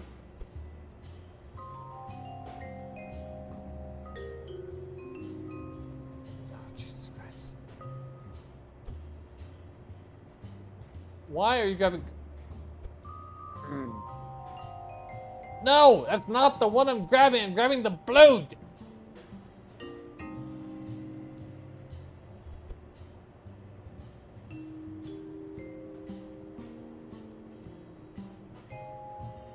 Fine, fine. They're just gonna be boring and straight out like proper wings. Why are you like this?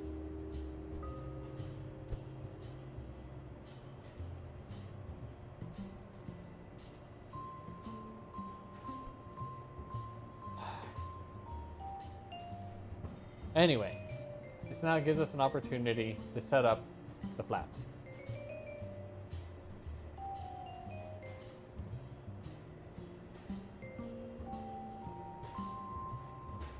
You know, while I'm here,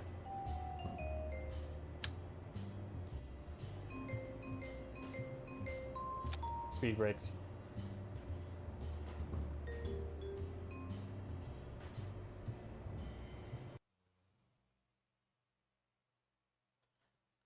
That should help.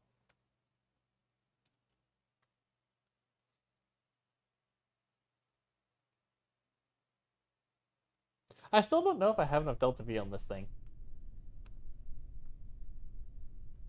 So, we're still gonna have to find that out. Ooh, I hit the wrong button.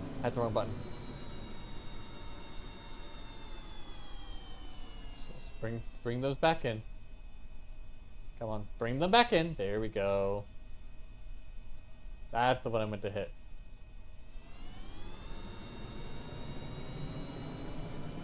Also, those brakes are not very good. I'm gonna have to bring them up a bit.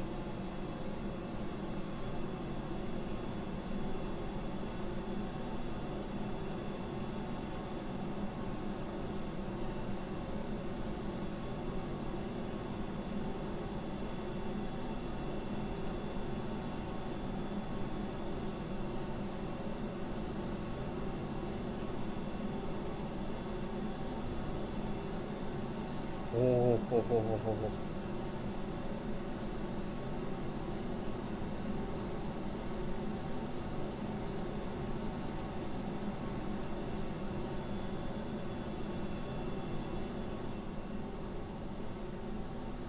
Ooh, okay, that was not a good lift off, but it worked.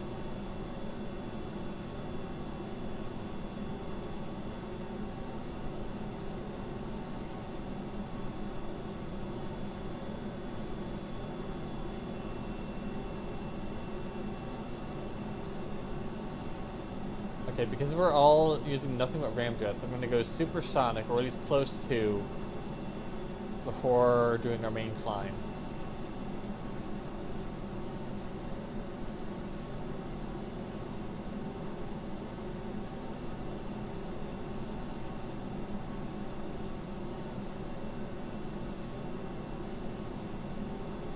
Because we're going to be much more effective thrust. Look at that number climb.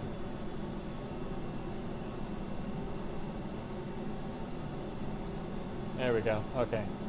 Now we can start climbing.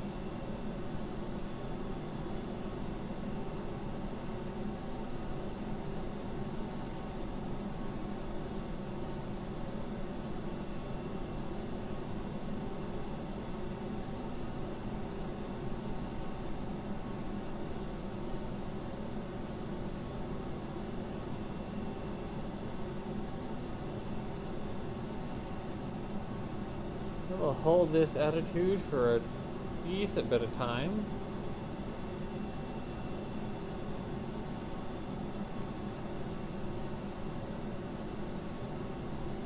Wow, this thing is stable. I turned off SAS and it didn't twitch until I put in some input.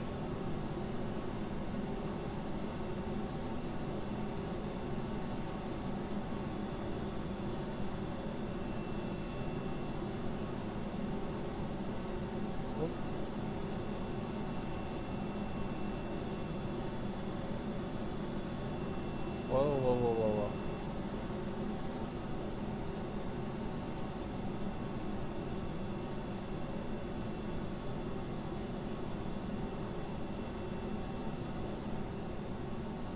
Okay, level flight, we're not quite gaining speed like I would like, even at this altitude.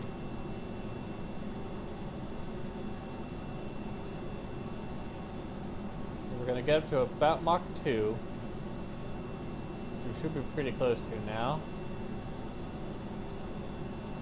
And start climbing again. It really wants to just continue that pitch up anytime it noses up.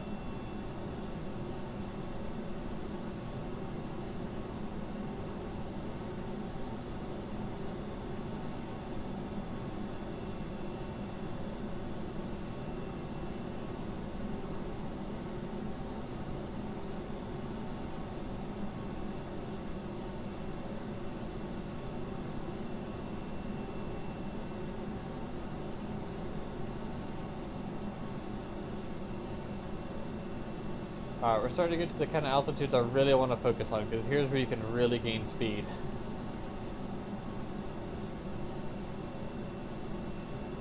Because look, our thrust hasn't dropped a whole lot. The aerodynamic pressure will have dropped a lot.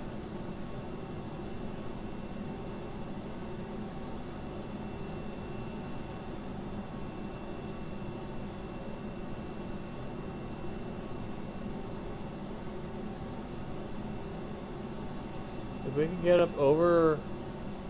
I want to hit, like... If I can get 1,000 meters a second, that'll be great. But the higher, the better.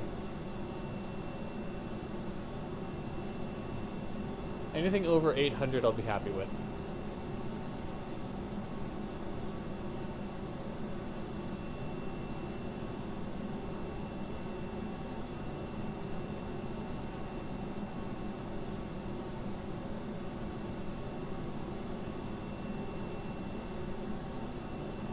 We're actually going to start leveling out a bit. Otherwise, we'll go too high.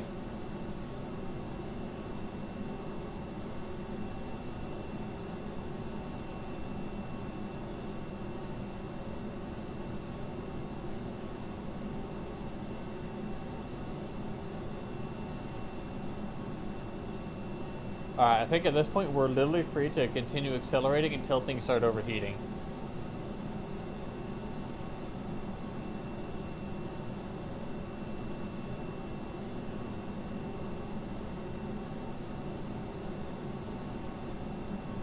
Oh yeah, there we go.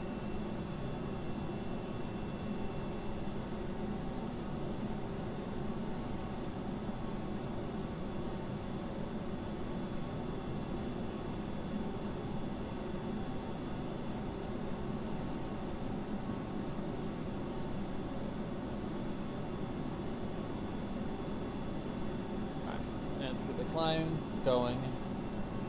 Then we'll kick on that skipper.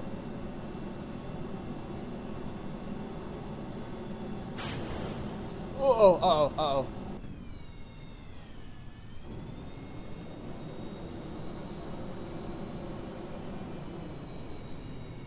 Well,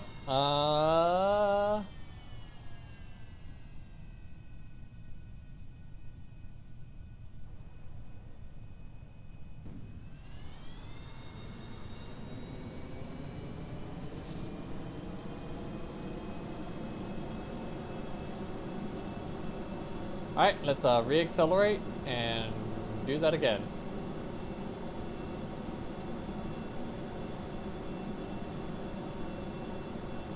Nope, nope, nope, nope. Put into a roll. It does not like high AOA at all.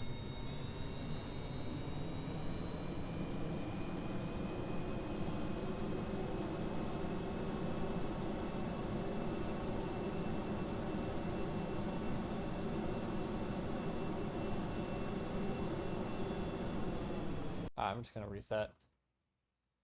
And now I know to be very careful with my angle of attack. I thought I was during that climb, but it just reached a certain point and it just kept going on its own. There was no stopping it.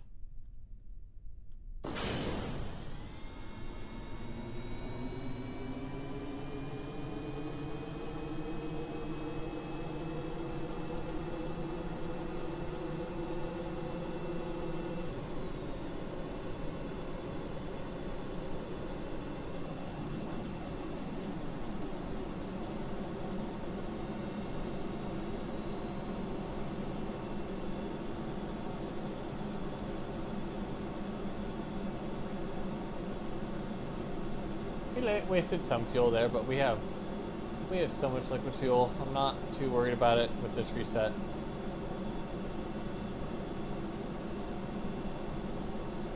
They wouldn't have been burning through a whole lot there anyway, just because, well, they didn't have the air to really burn a lot of liquid fuel.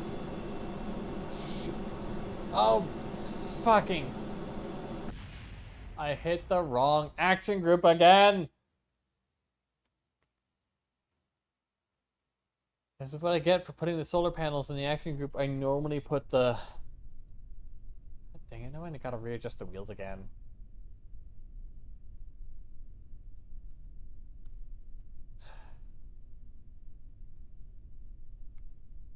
we go.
Okay.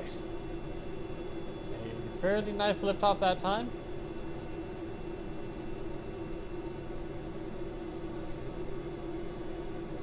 Let's get pointed due east.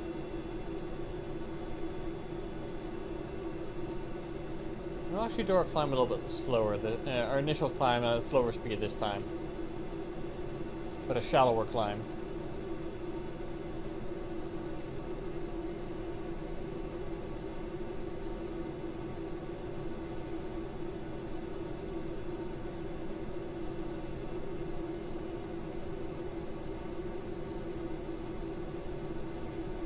If this angle is right, I might actually just hold this climb angle all the way until we kick on the skipper and do our final climb to exo-atmospheric.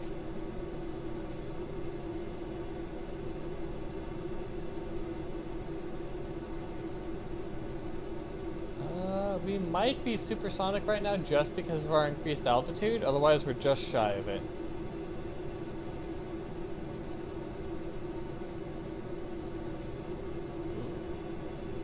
Careful with that AOA.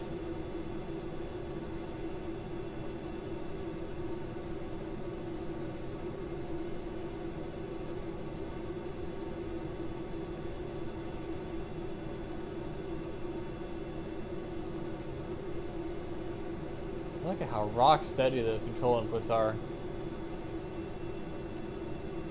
Except for that really nasty high angle of attack stall, it flies really well.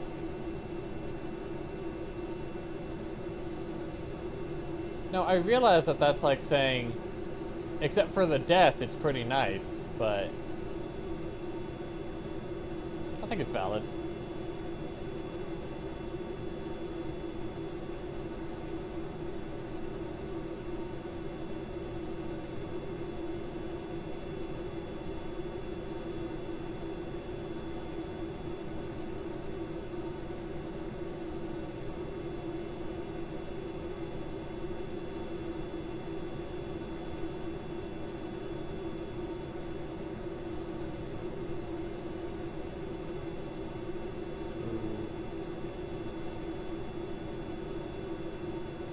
Don't like that speed change. Is not going the right direction there. Dip the nose down, accelerate a bit, get more air into those engines.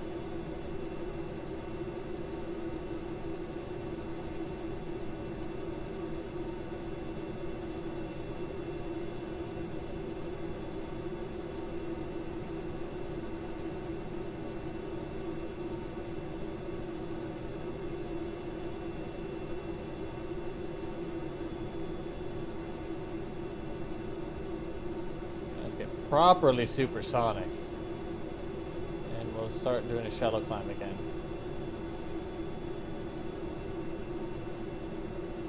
Just gotta watch that angle of attack. It really wants to get away from me.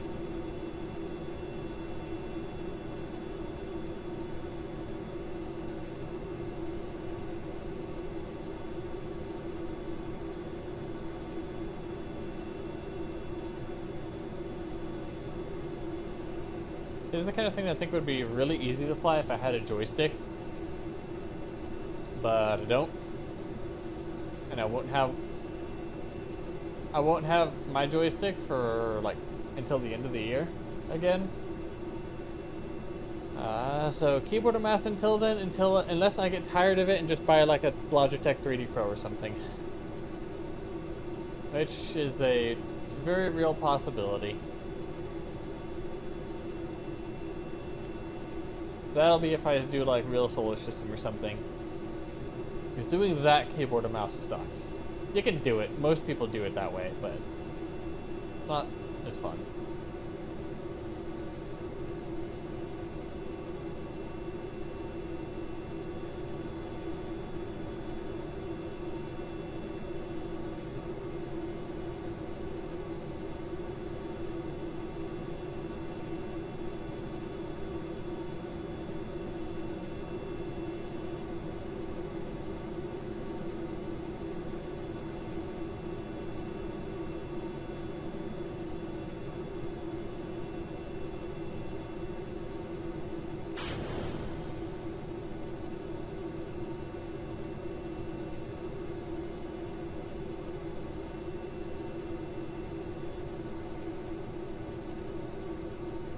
It's okay if we burn all of our oxidizer here. I don't really care.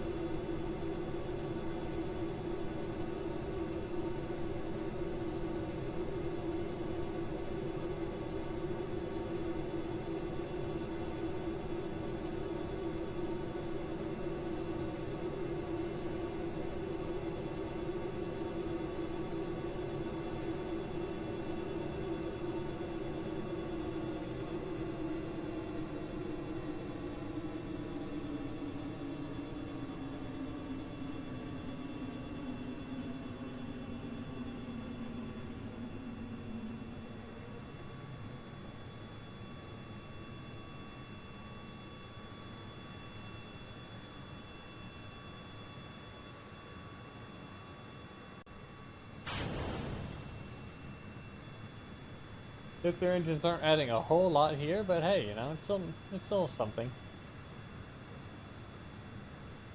I am worried about that thrust weight ratio. I might have needed to either switch this guy out for a mainsail and or get even more speed from the jet engines.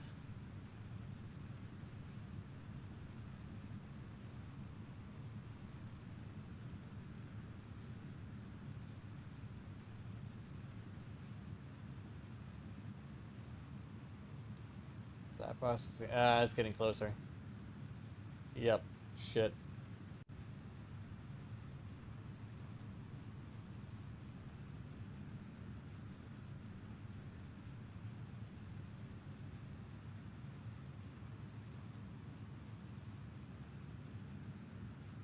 Okay, yeah, we need a mainsail. Ah, damn it. That actually was going pretty well.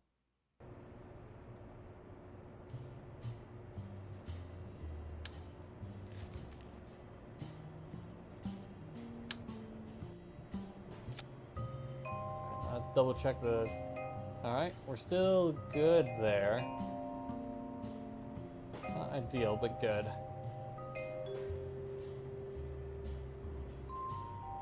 Okay. Let's just toggle all these things together. That's fine.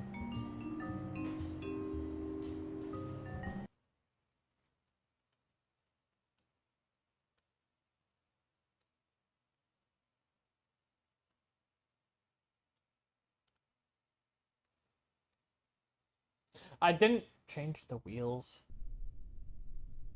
Damn it. It'll be fine.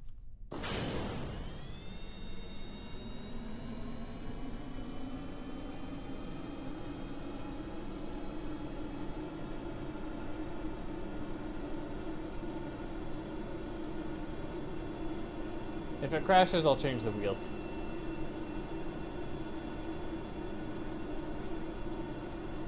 If I remember.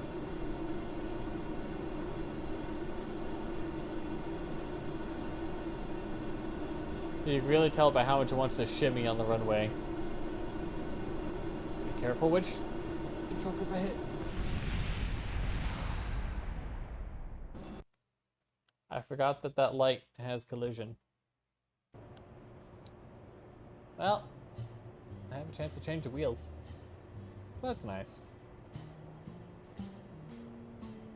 Let's see if I can also change the spring a bit. That up. Crank that up. More damper. A bit more swing.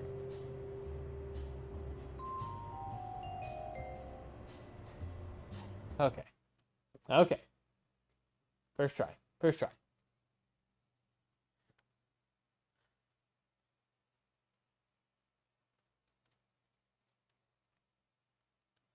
So I know a lot of people don't really pay any attention to the wheel stats in KSP,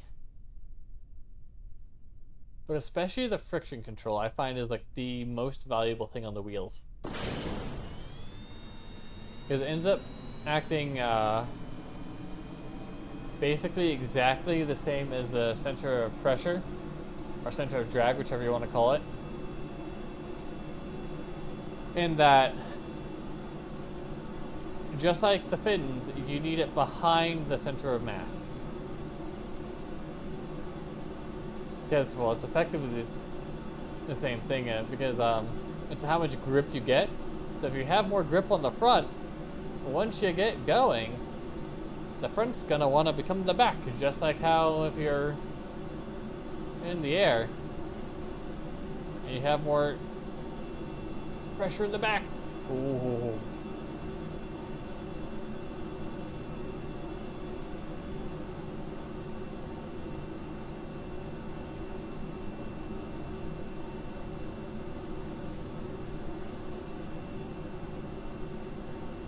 This little maneuver, this little dog leg right off the runway, is to get more aligned with the actual launch pad, because the launch pad is directly on the equator. Because the runway is just north of the equator, you cannot get a perfect equatorial orbit from the runway. Realistically, it doesn't make a whole lot of difference because you're more than likely to drift off of it to the north or south anyway during the flight. But I still prefer to do it as proper as possible, you know?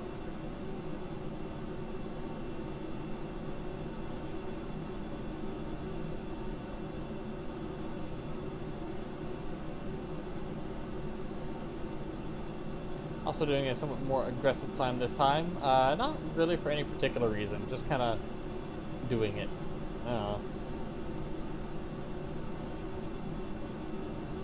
Maybe it's a good idea, maybe it's not. I don't know SSTOs. I can just build them. I'm not a savant at them by any means.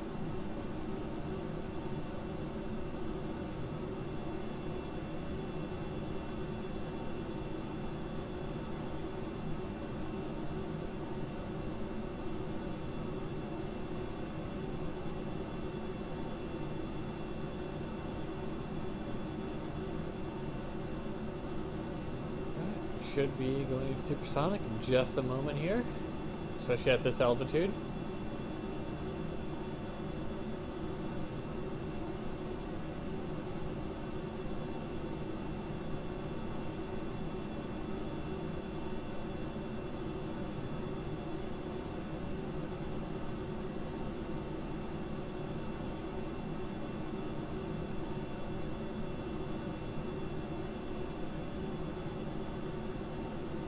It seems like around 5,000 to 6,000 feet, the climb rate really stalls out until I get those higher speeds going. It's interesting how consistent that is.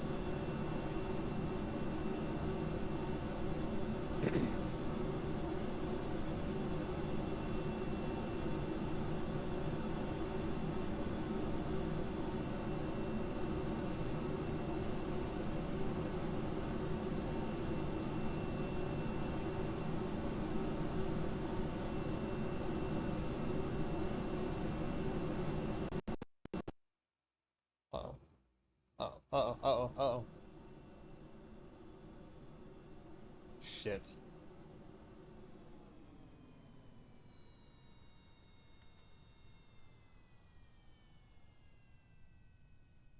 Well, once again, that angle of attack.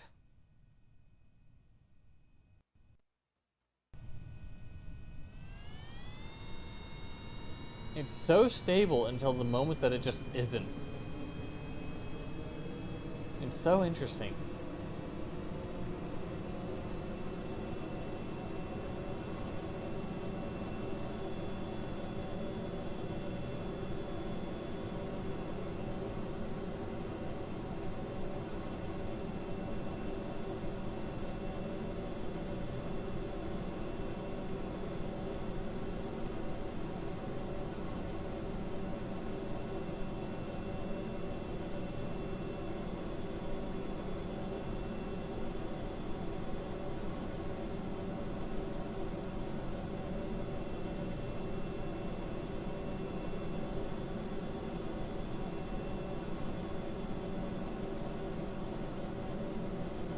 This time we're gonna get pretty well accelerated low and see if we can get past that 5 kilometer barrier without needing to do an extra little dive there.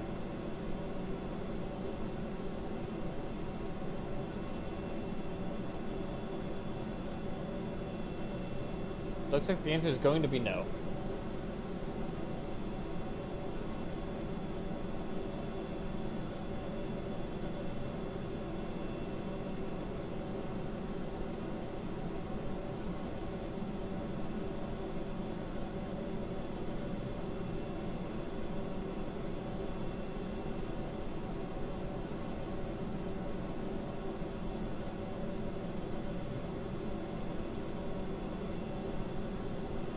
Well, maybe. I should probably have a slightly higher climb rate than this, but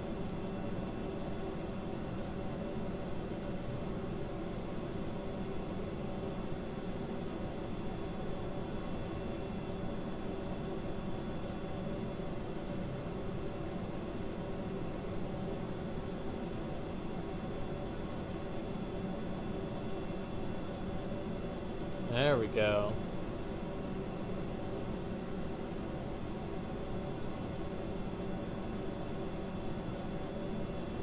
Might just maintain this all the way.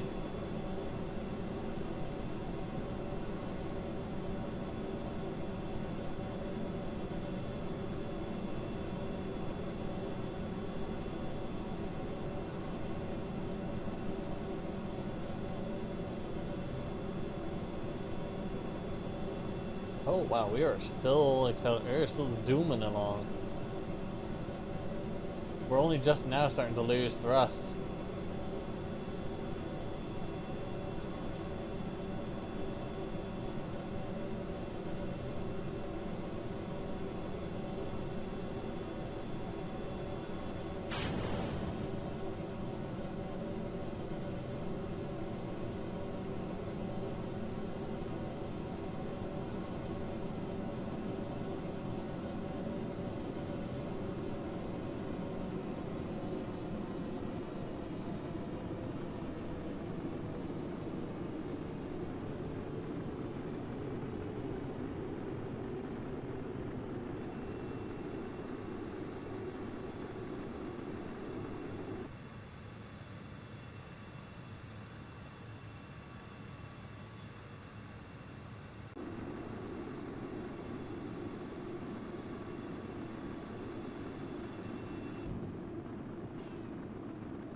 I know that generators are gone, we just want to get above the atmosphere.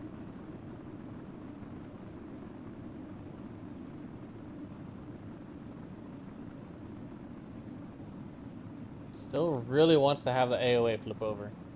Or it really doesn't like the high AOA even at this altitude. Which is kind of incredible, honestly.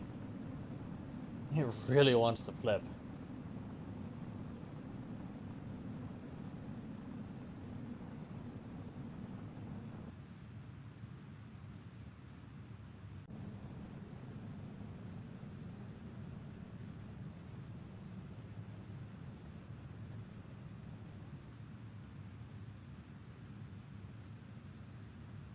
I'll go to about my normal 80 kilometer.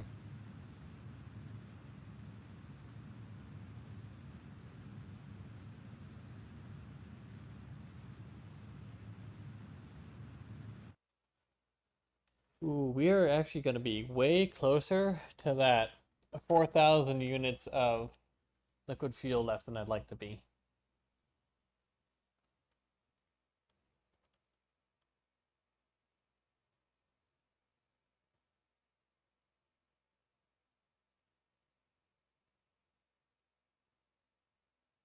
Now, granted, that's mainly because we had that little flip maneuver and had to regain all of our speed from that. Without that, we actually probably would have been much more golden.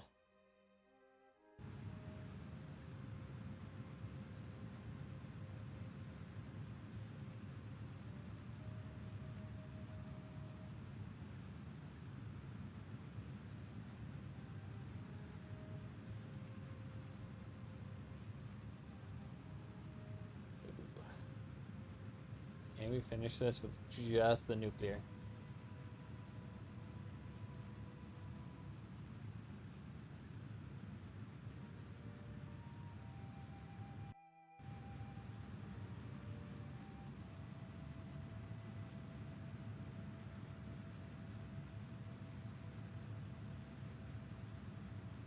I'm actually not sure.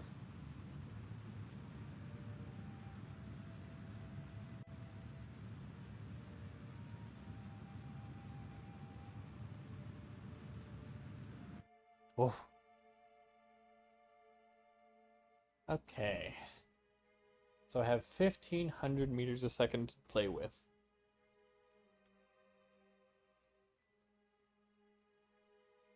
A little bit less realistically. Does it have like specific orbital parameters it needs? Nope, it really just needs to be around the moon. Okay. That helps a lot.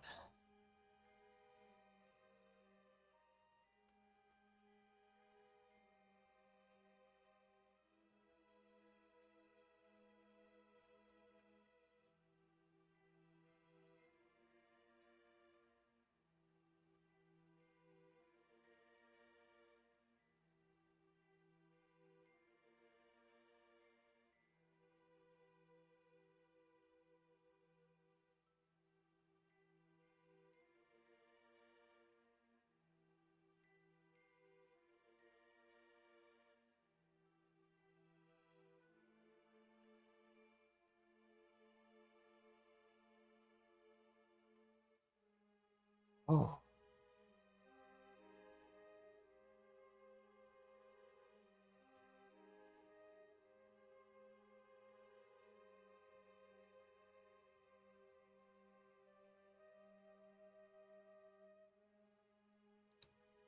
Way closer than I would like. Gonna make it.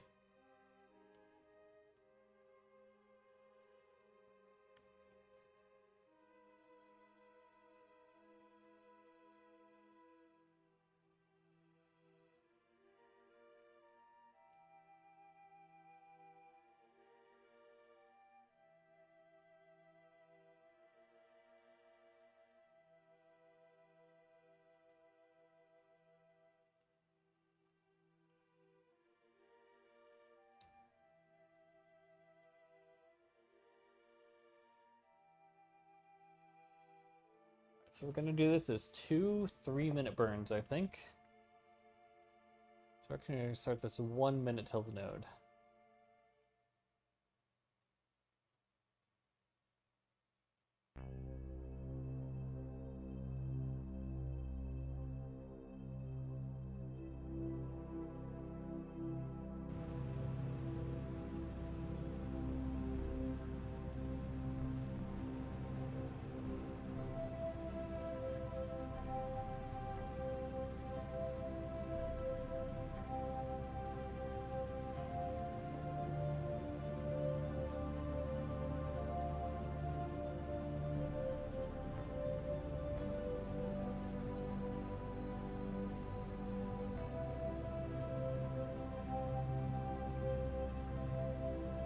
The reason why I'm going a little bit past the node intentionally is that since we're doing a second burn, that'll mean that doing it later will push our apoapsis more from this perspective to the left, which, since we'll be intercepting the moon at a slightly later point in its orbit, will help with that.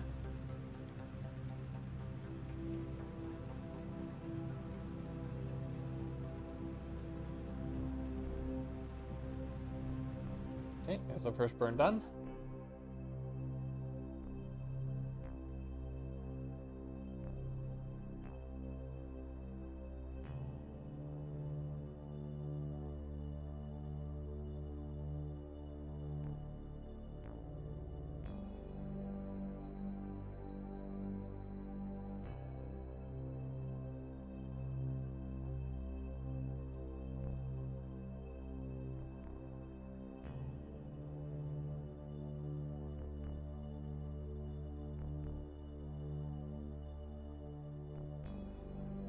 Okay.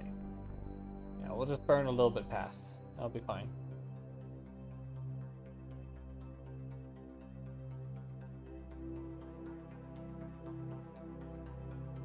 How is that in 1 hour? Huh.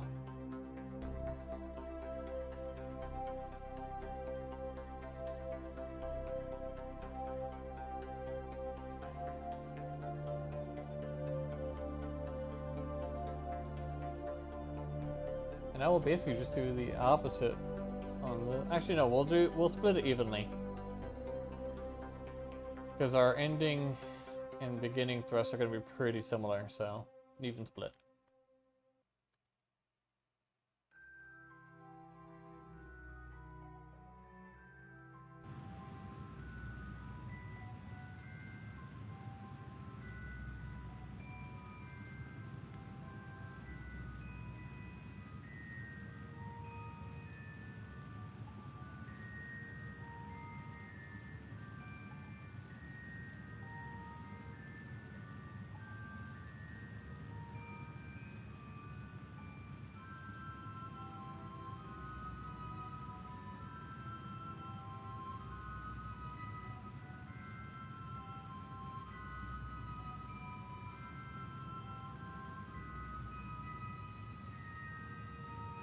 That's me way too close for comfort.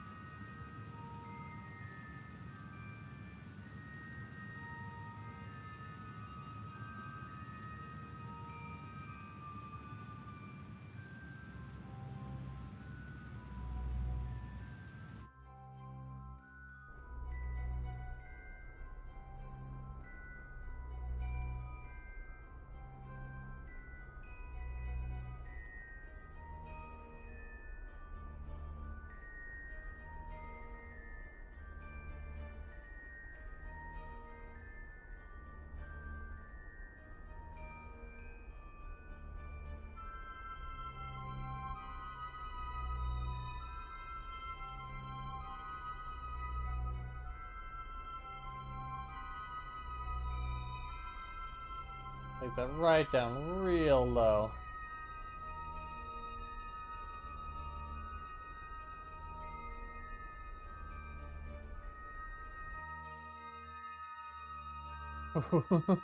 That'll do.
We're gonna make it. That's way closer than I would like. Ugh.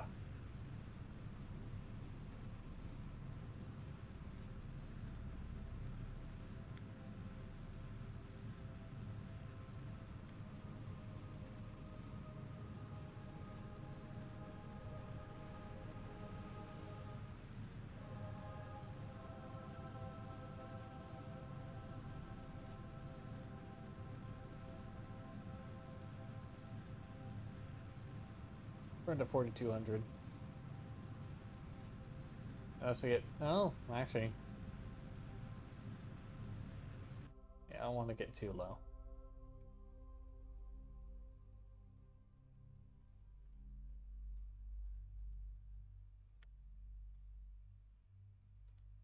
Yay!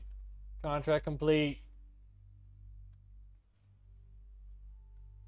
And now we have what is definitely a space station, not an SSTO. Don't worry about it. And what, as far as the game is concerned, will be a permanent orbit of the moon. And with that, we can go back to the actual fucking mission.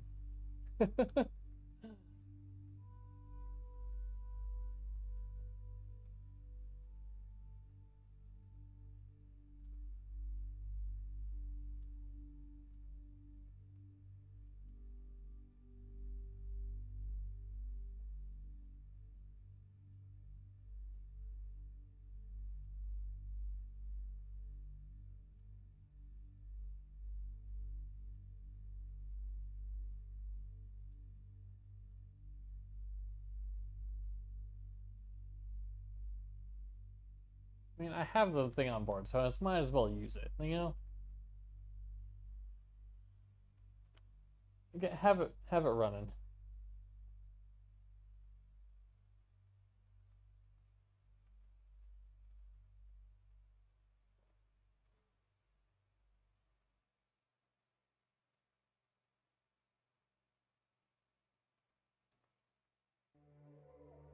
Hey, very nice, very nice. And that thing has plenty of fuel to get back. There you go.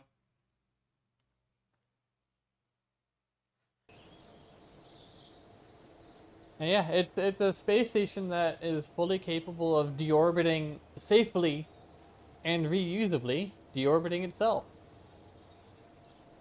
Don't worry about what that might mean. It really should be called.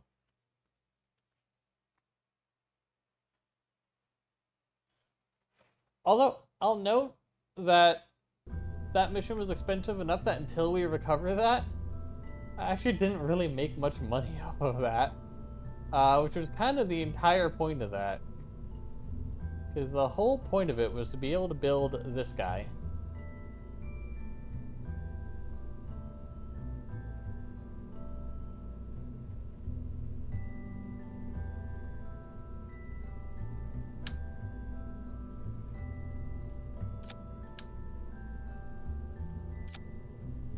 I can only imagine what fun issues this thing will have that will require multiple restarts and reattempts.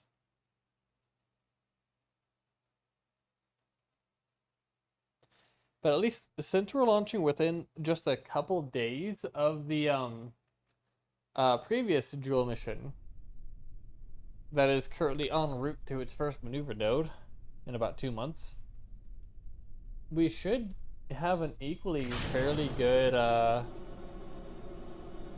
transfer window.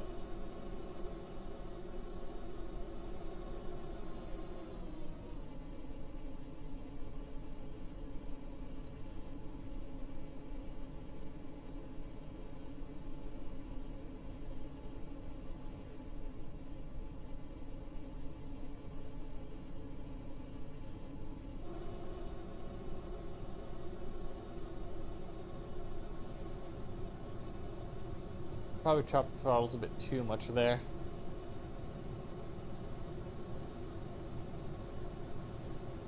It's further from 1.5 and more like 1 for us to wait.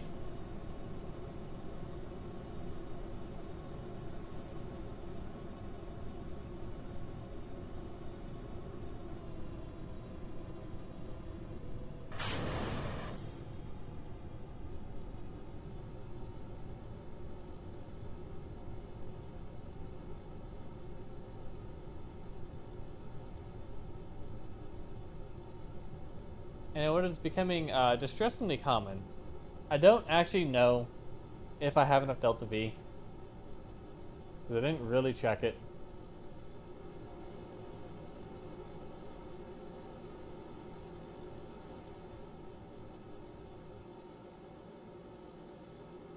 Also, I'm almost certainly going to leave space junk, which is I don't like to do, but oh well.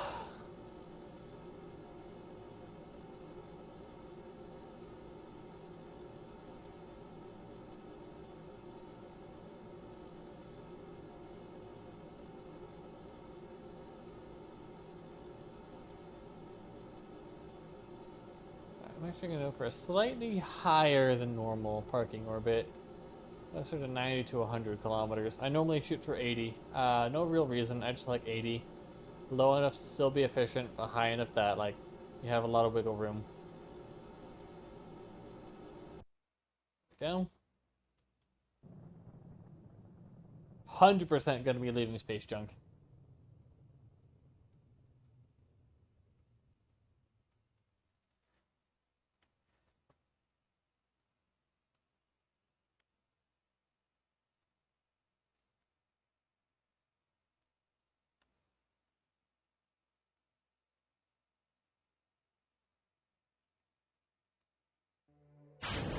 Hey, it's up pretty cleanly.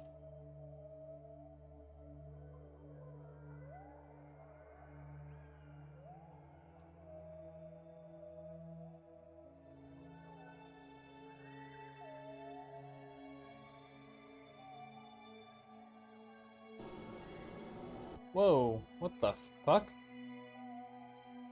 Oh, God. Well, why didn't that happen earlier? Alright, well, time to add some struts.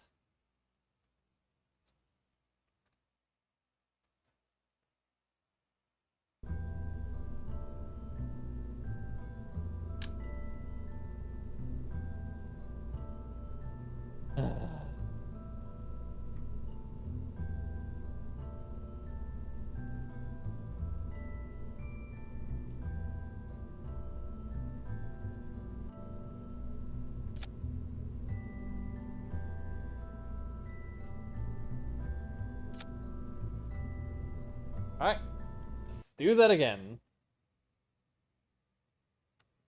Yeah, but I don't think I have auto strut on for the fairing.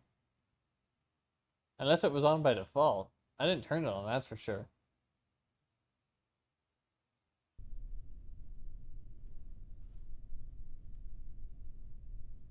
Normally when I have issues with the payload flopping around like that, it happens, you know, right at launch here, when it's still very much inside the fairing. Because that exact issue happens distressingly more often than I'd like to admit. I'm normally very good at remembering to strut. For some reason, payloads inside of a fairing, I always forget.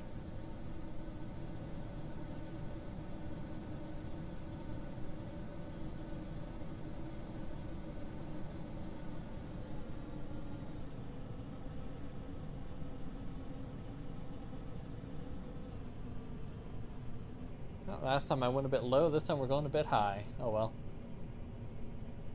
Means if I need a third launch of this, we're going to split the difference perfectly. God, I hope I don't need a third launch of this thing.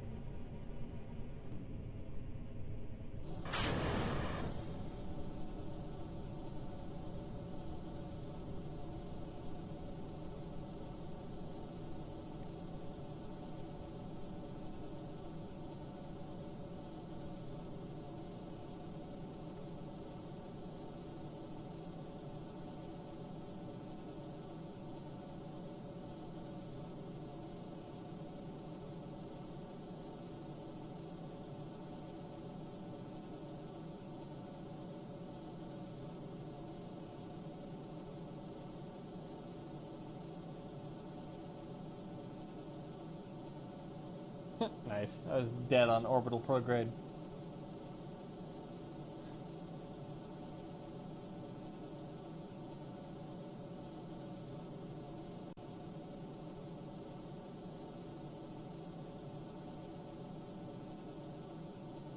Alright, same thing as last time. Gonna go for a nice, safe 100-kilometer orbit.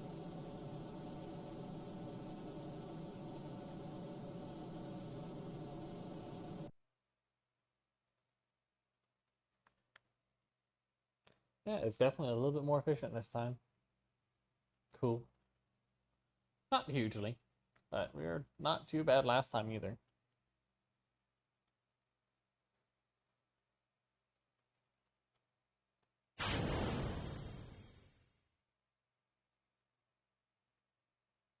Did I have these set up as a control group? I don't remember.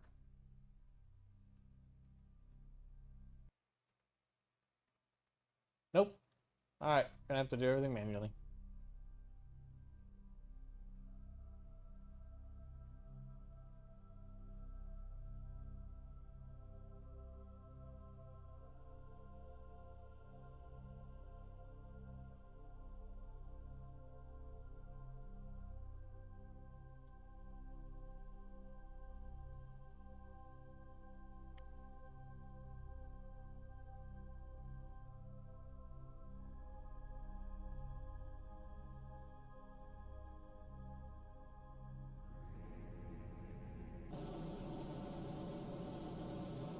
So much better.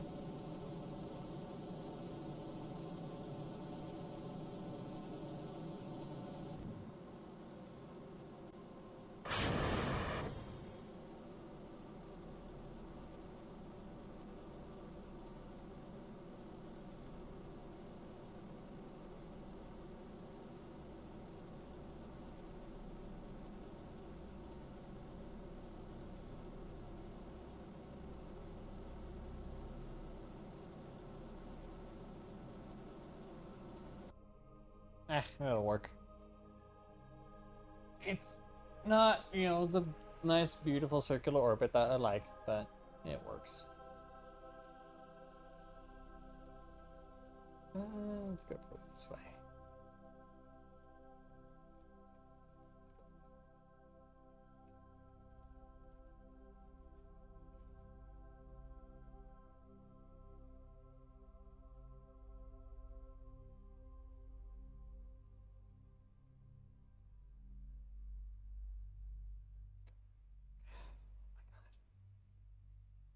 KSP UI is so annoying at times.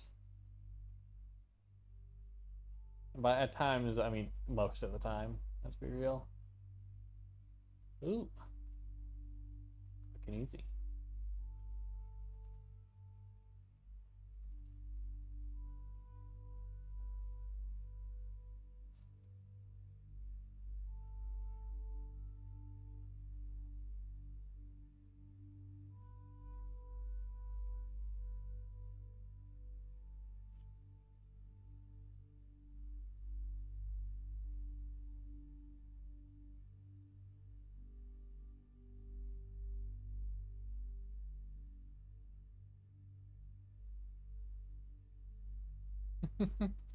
I love just that massive line from my very silly ComNet from a while back.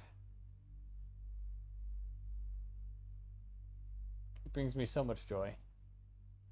Ooh, can I use... Is that lathe that's on the inside? I saw an intercept there. Okay, it'll make things worse.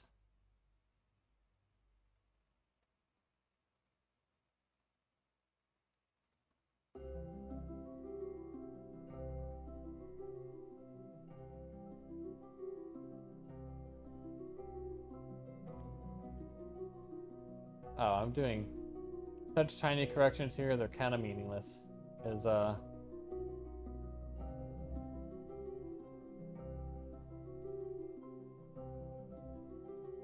we're not going to get that precise with it. Alright, that'll work.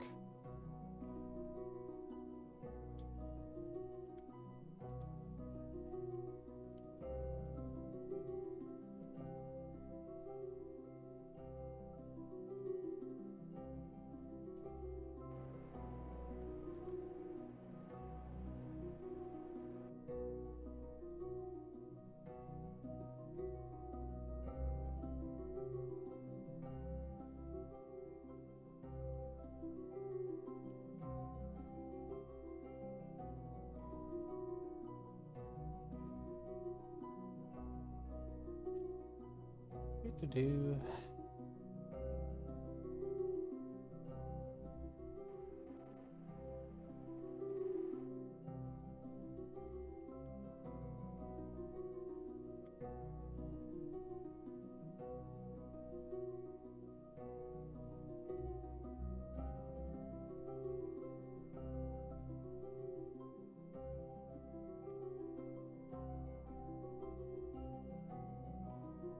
Go just a little bit shy of a minute. Let's send it. At least 1500 meters a second. I'm pretty sure this thing is going to be well outside of Kerbin. So we're not going to lose space junk around Kerbin, I don't think. Or if it is, it's going to be in an incredibly elliptical orbit. And it'll probably get ejected at some point by the moon.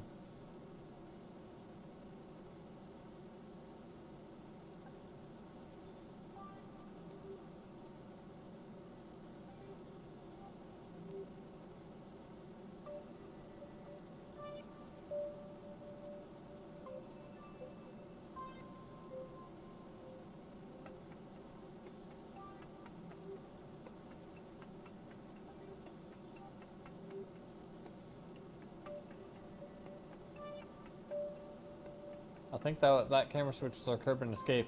So yeah. No space junk around Kerbin. That's the most important piece.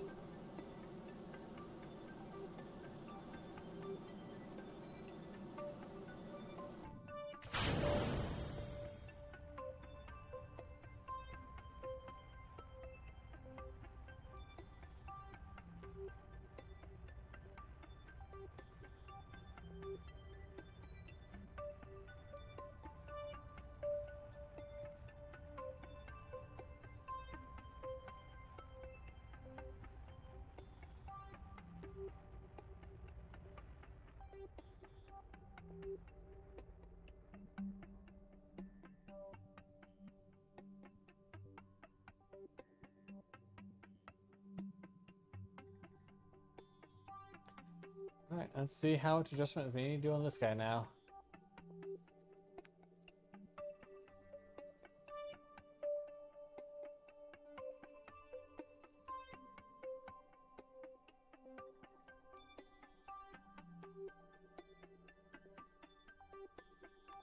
Years, that sounds about right.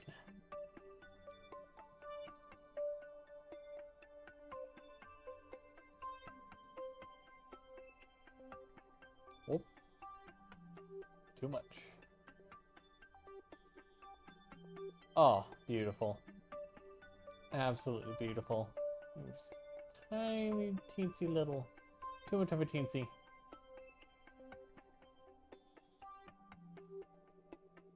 Okay, let's calm down the comm network a bit. Yeah, that'll work. That'll work just fine. That's in 100 days. We can do 100 days.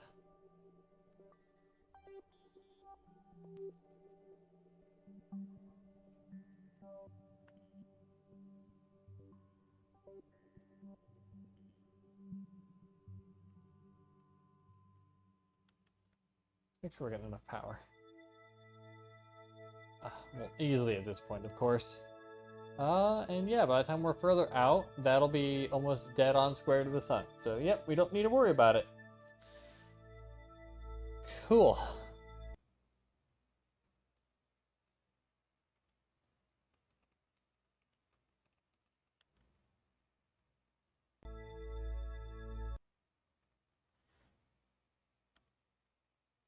Alright, let's get back to the manned mission.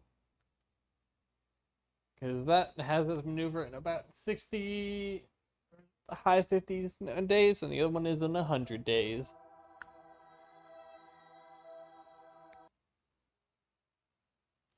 Whoops.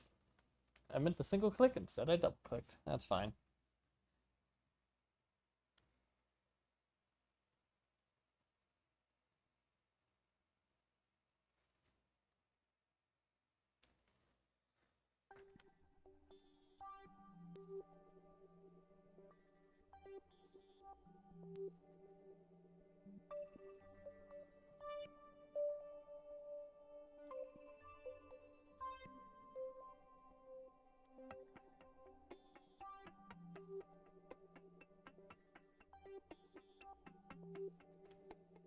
Do-do-do. Nothing going crazy here, right? Yep, everything's good.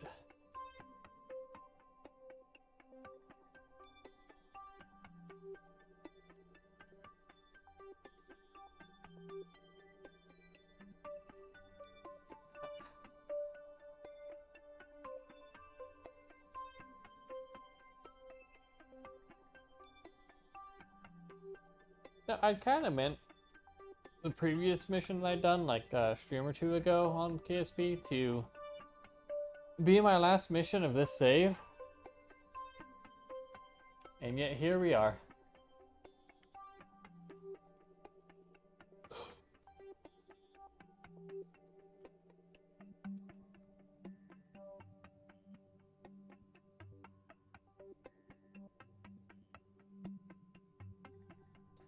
Those fins look ridiculous. I probably didn't even need them on this version of it either. Because the only reason I had them was because some of the nodes up in the top were causing draggy when they shouldn't have been. And so there was a...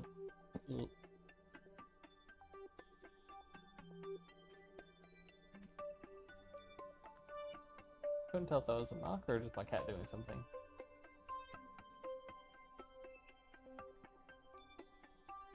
I should check.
Okay, we're all good.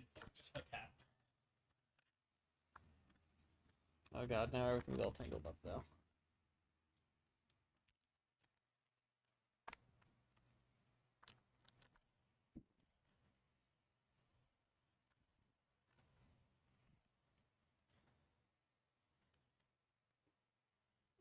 Okay. Yeah, I'd wanted to make sure it wasn't like hotel room neighbors or something coming to say I was yapping too loud. Whoa, whoa, whoa, went past.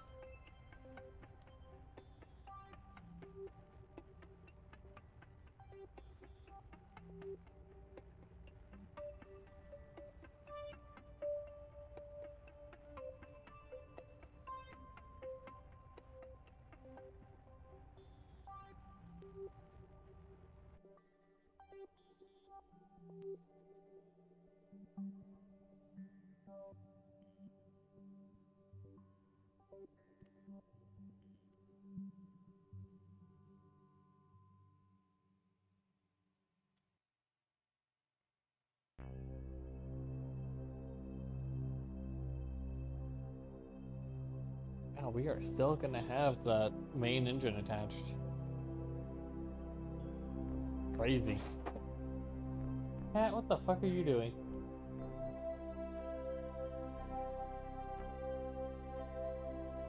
Uh-oh. Uh-oh. Bitrate just tanked. Why did bitrate just tank? Oh god, we're dropping frames. Oh god. Oh god. What is happening?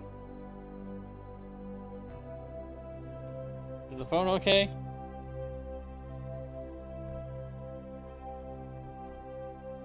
Oh, oh no.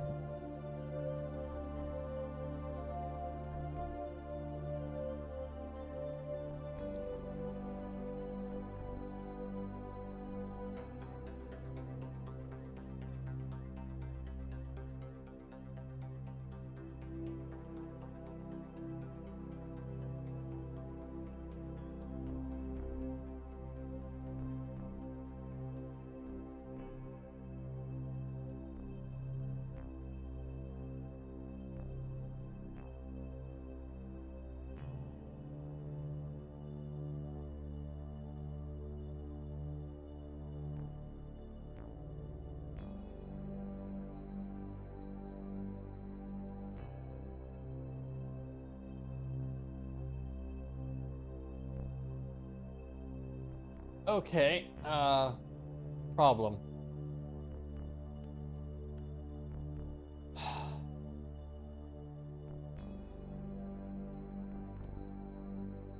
I had a pop-up on my phone saying that T-Mobile is not happy with how much Wi-Fi hotspottage I've been doing.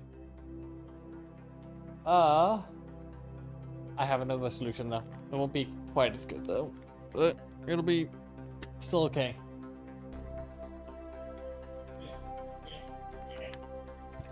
That probably doesn't sound great. Probably should have muted before taking that off.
Okay, okay.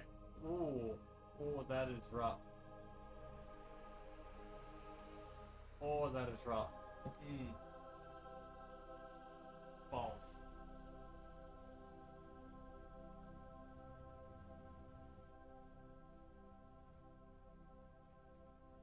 Okay, well, especially including my initial start, that actually puts us a little over 3 hours. So I guess that's probably a good place to call it for today. Uh,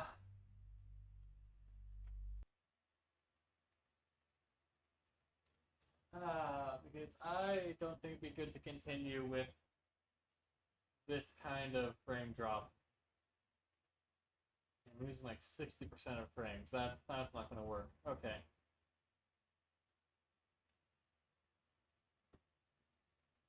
So, what I will do, save here.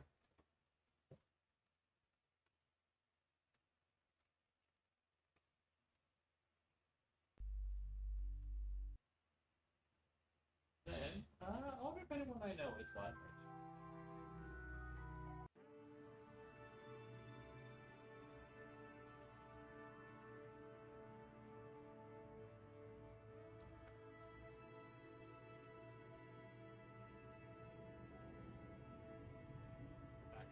Get back to the home.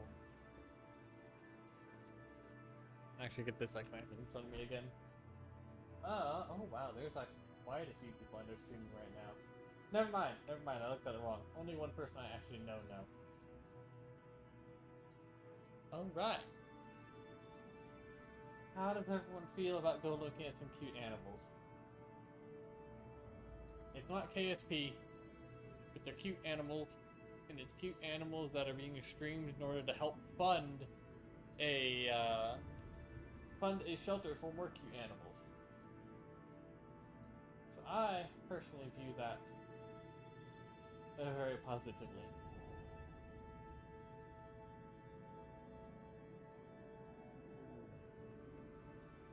Yeah, thank you everyone for joining. Stream didn't exactly end how I had hoped. But honestly, considering that it was literally streaming from, you know, a mobile hotspot that then ran out of what T-Mobile allowed for, I guess, a session or say a period of time. I'll have to double check in more detail. Yeah, it could have been worse. So, thank you very much. Hope you enjoyed it. gonna be doing more of this. You know, I keep coming back to KSP. I'm not sure how long I'll keep with stock KSP. But even once, you know, I get bored of this, I'm just gonna be doing real solar system. So, and with that, goodbye. Bye. Bye. Bye. Bye.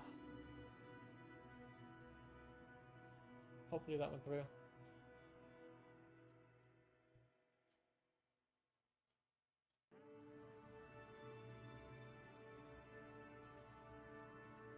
course it rages.